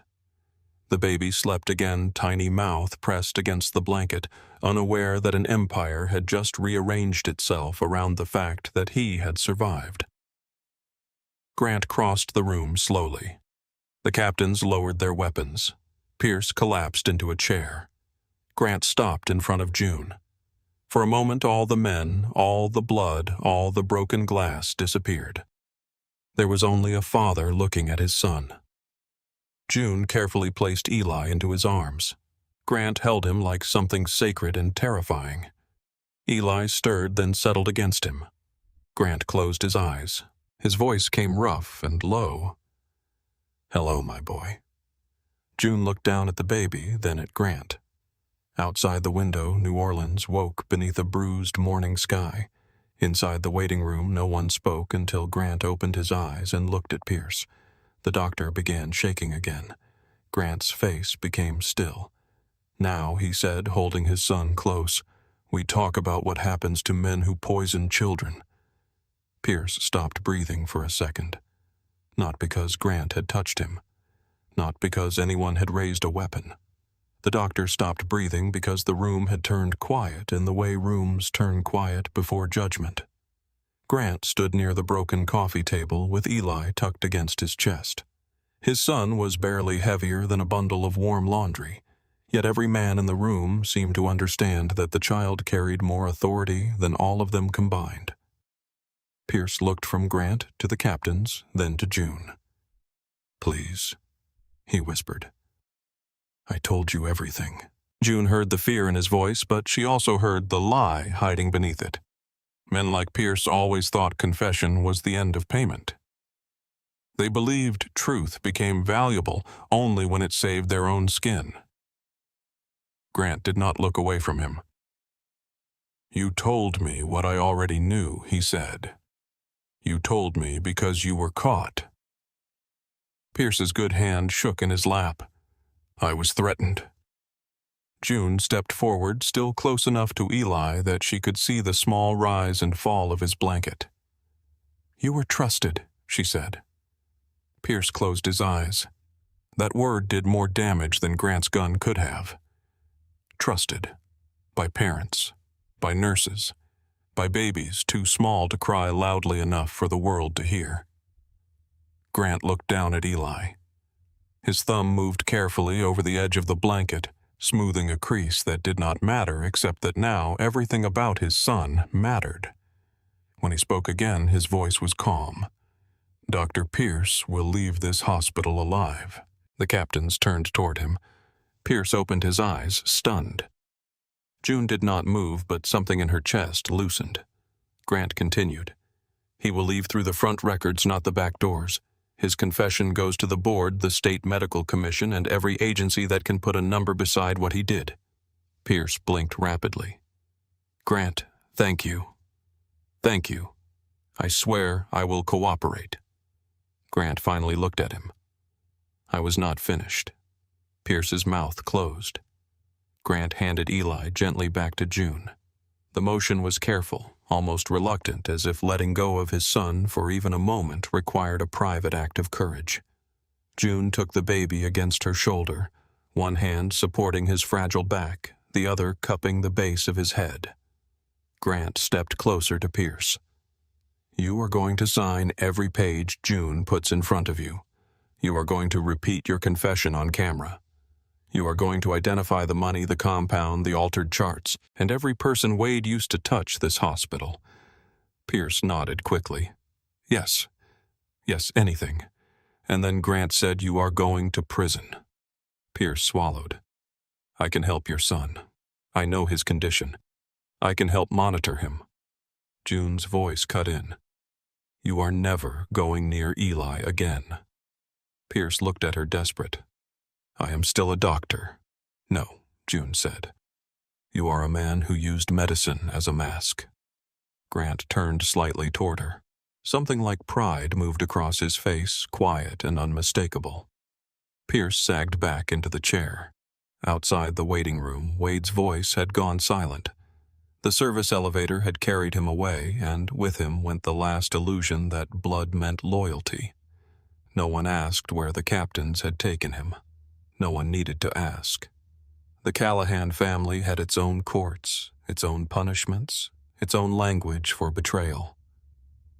June looked down at Eli and made one decision silently. This child was not going to grow up believing silence was the same as justice, not if she had anything to say about it. The next hours unfolded under a strange, exhausted order. Hospital administration arrived pale and sweating. Grant's attorneys appeared with clean suits, sealed folders, and faces trained to reveal nothing. State investigators were contacted through channels June did not fully understand and did not ask about. The contaminated bags were logged, sealed, photographed, and placed under guarded custody. Pierce repeated his confession twice, each time smaller than before. June stayed with Eli. She did not leave him for more than a minute at a time. By late morning, his numbers had steadied in a way that felt almost unreal. His heart rate still dipped and climbed like the fragile thing it was, but the wild edge had eased. His temperature settled. His skin, once gray beneath the lights, held a faint rose-colored warmth. Grant stood beside the incubator with both hands resting on the glass. He looked like a man who wanted to pray but did not know the address. "Tell me the truth," he said. June checked the monitor before answering. "He is not out of danger." Grant's jaw tightened. But the poison is stopped. His body finally gets to use what we give him." He nodded once, eyes fixed on the baby. "Will he remember any of this?" "No." "Good." June looked at him. Grant's voice lowered. I will remember enough for both of us. There was no performance in that sentence, no threat, no theater, just grief finding a place to sit. June adjusted Eli's blanket through the porthole.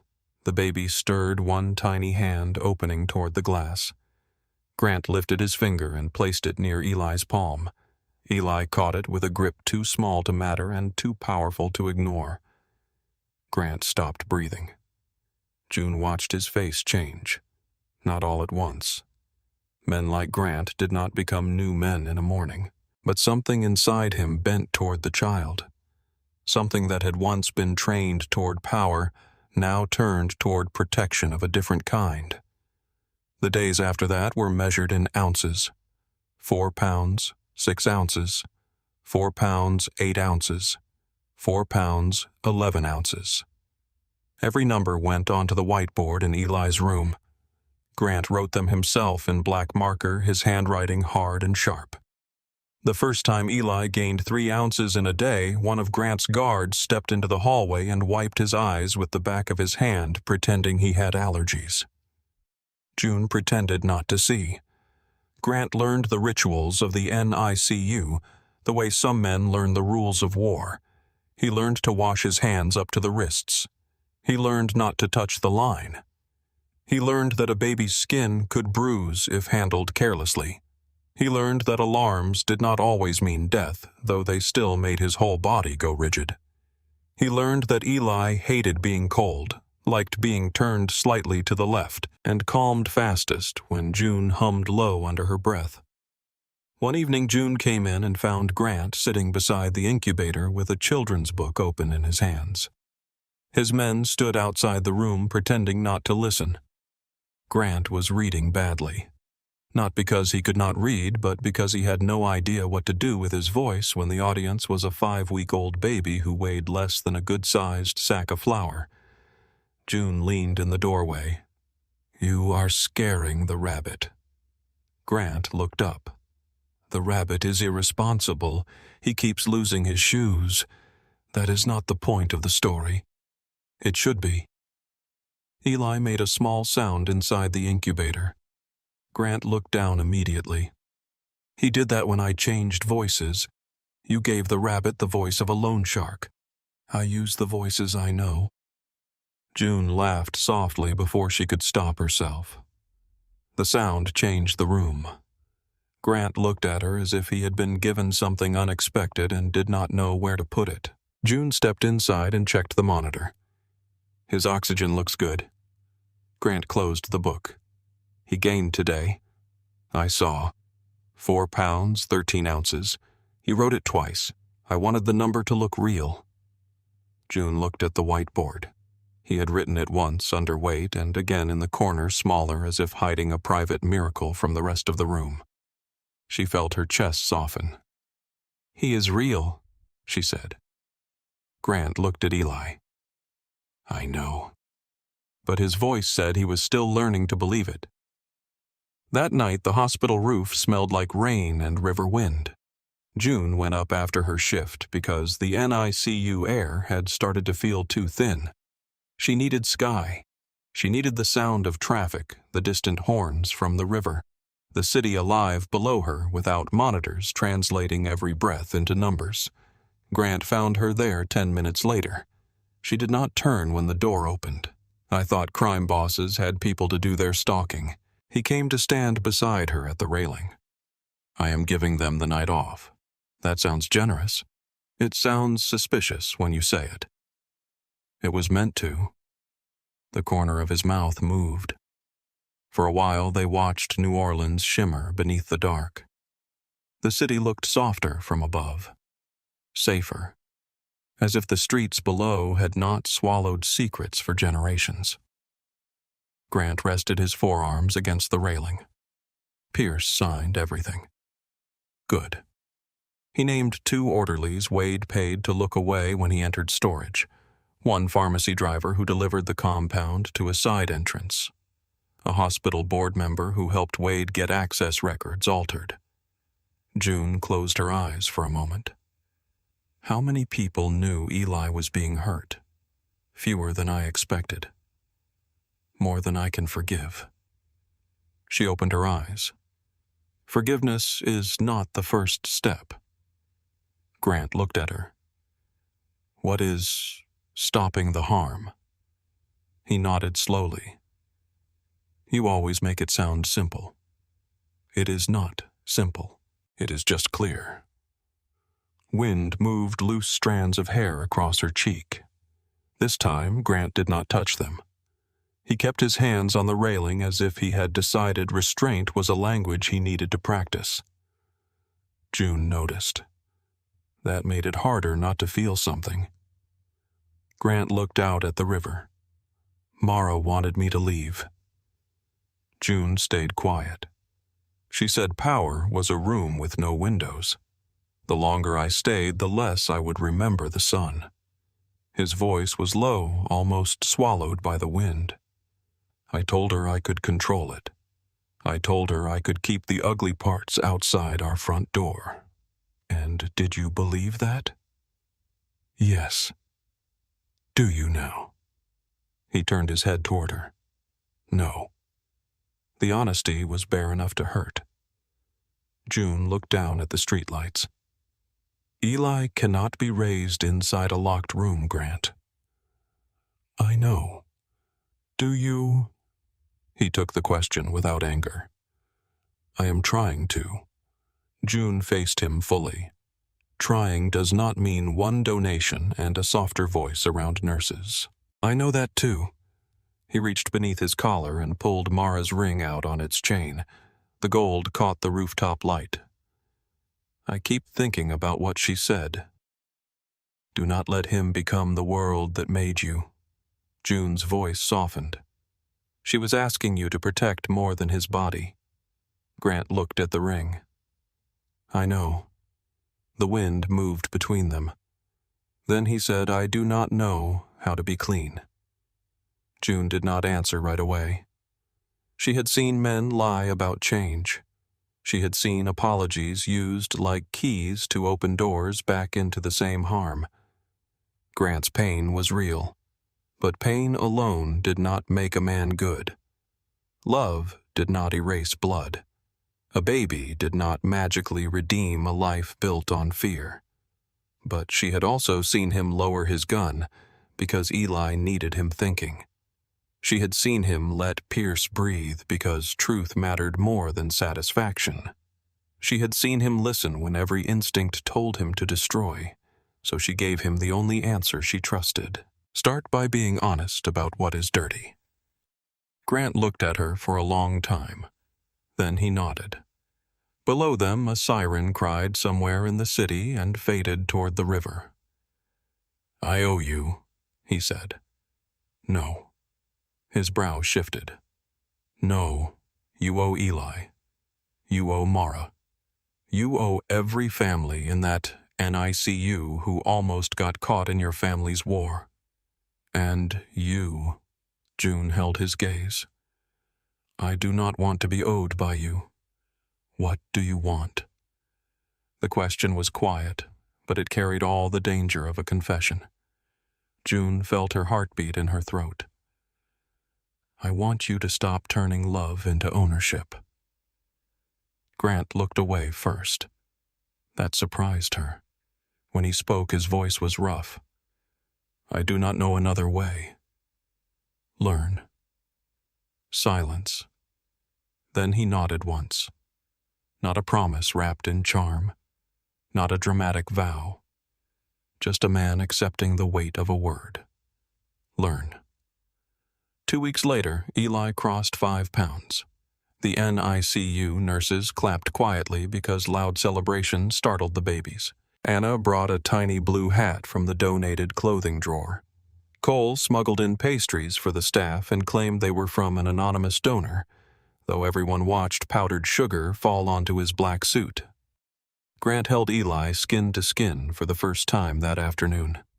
June helped place the baby against his bare chest, then covered them both with a warm blanket. Grant sat frozen. Breathe, June said. I am, like a person, not a statue. He took a careful breath. Eli settled against him, cheek pressed to his father's skin. Grant's eyes closed.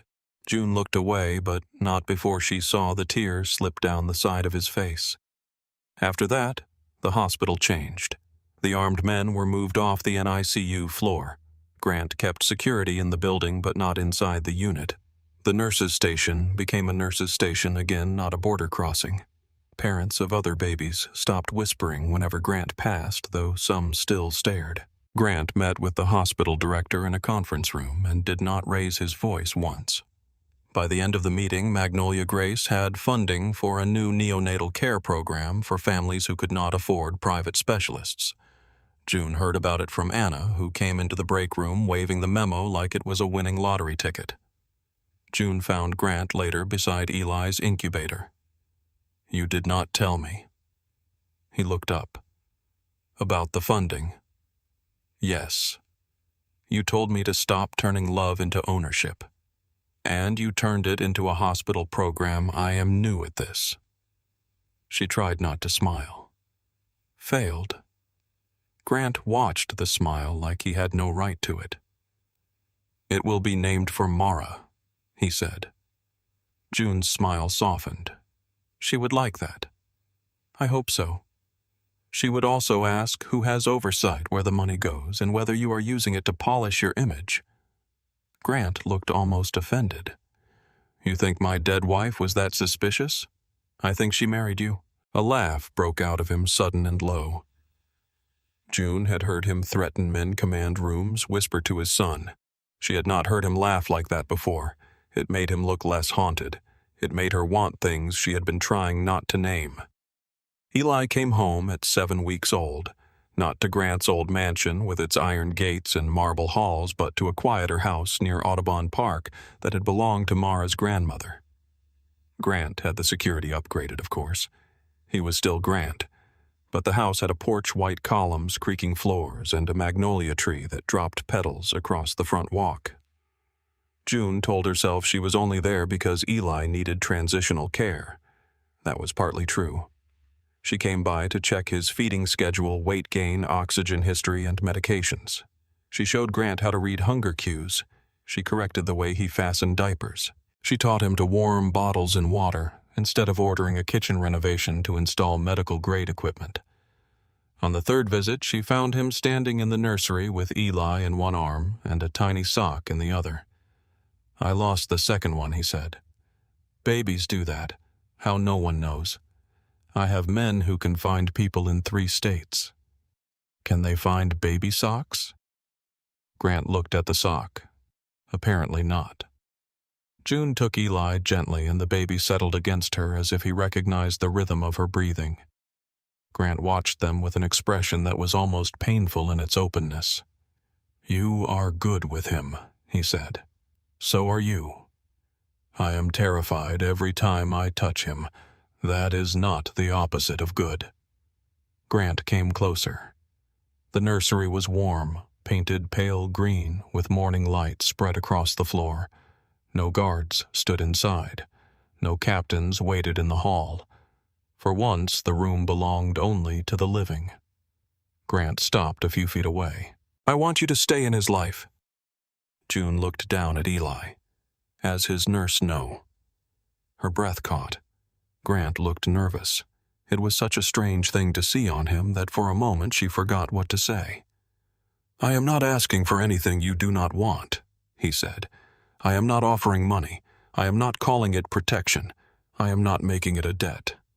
June lifted her eyes to his. "What are you calling it? The truth?" Eli made a soft sound between them. Grant glanced at his son, then back at June. "The truth is, when you are in the room, I remember the man Mara believed was still somewhere in me. The truth is, my son calms when he hears your voice. The truth is, I want you here even when there is no emergency left to survive." June held Eli a little tighter. Her heart moved toward him before caution could stop it. "And what happens when your world comes back to the door?" Grant's face changed. Not with anger, with the sober weight of a man who understood that love could not live on pretty sentences alone. I keep it outside, he said. Not because I believe I can control everything, because I am changing what I allow near him. And near me. His eyes held hers. Especially near you. June studied him. You understand I am not asking for a fairy tale. I would not know how to give you one. Good. His mouth curved slightly. Good, I would not trust it. Grant stepped closer slowly enough that she could move away. She did not. He lifted one hand and touched Eli's blanket first, then let his fingers rest lightly over June's. No claim, no demand, only contact. I can give you honesty, he said, and effort, and a man who listens when you say, stop. June looked at their hands. That is a beginning. Grant's voice lowered. Is it enough for today? She looked up.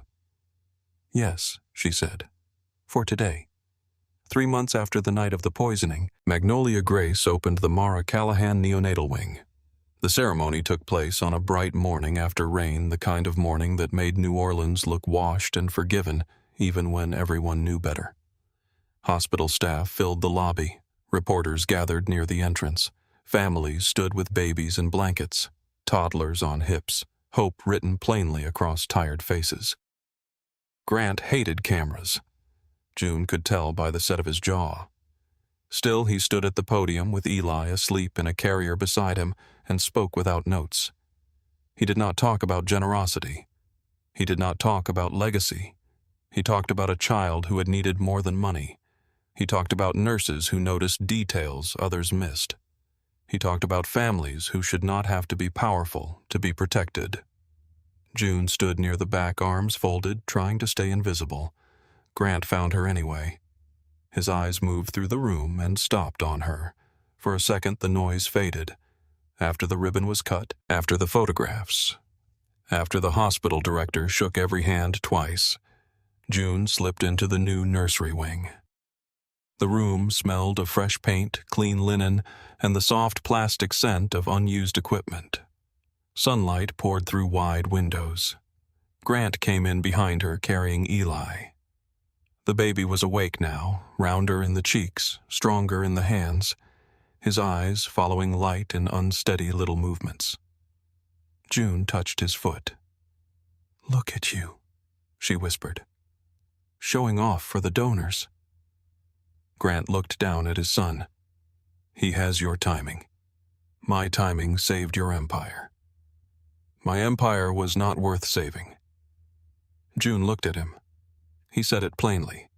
No drama, no self-pity, just truth. What was she asked? Grant shifted Eli gently in his arms. Him. Then he looked at her. You. The room became very quiet. June felt the answer before she let herself speak. Grant. I know, he said. Slow, honest, no ownership. She smiled. You do listen. Only to dangerous women holding babies? She laughed softly. Eli fussed, and Grant rocked him with a tenderness that still looked new on him but no longer looked impossible. June stepped closer and adjusted the blanket, her hand brushing his. This time neither of them pulled away. Outside the nursery glass, nurses moved through the new wing. Parents waited for news. Machines hummed. Life began in fragile bodies under watchful hands. Grant looked at June. Stay for dinner. That sounded almost casual. I practiced. With who, Eli? He is a generous audience. He spit up on my shirt. Honest audience, then? Grant smiled. There it was again, the rare one. The smile without the shadow. June looked at Eli, then at the man holding him. The world outside had not become safe. New Orleans still had teeth. The Callahan name still carried weight. But inside that room something different had taken root. Not innocence, not perfection. Something harder and more valuable. A choice. Made again and again. June reached out, and Eli wrapped his fingers around one of hers. Grant watched them, his voice low. You saved my world. June shook her head. No. I reminded you which part of it was worth saving. Grant looked down at his son, then back at her. Then keep reminding me. June smiled, standing beside him in the warm light of the nursery. I plan to. Beyond the glass, the new wing filled with morning. Inside, Eli Callahan breathed steadily in his father's arms, watched over by the woman who had seen the truth hiding behind a label and had refused to look away.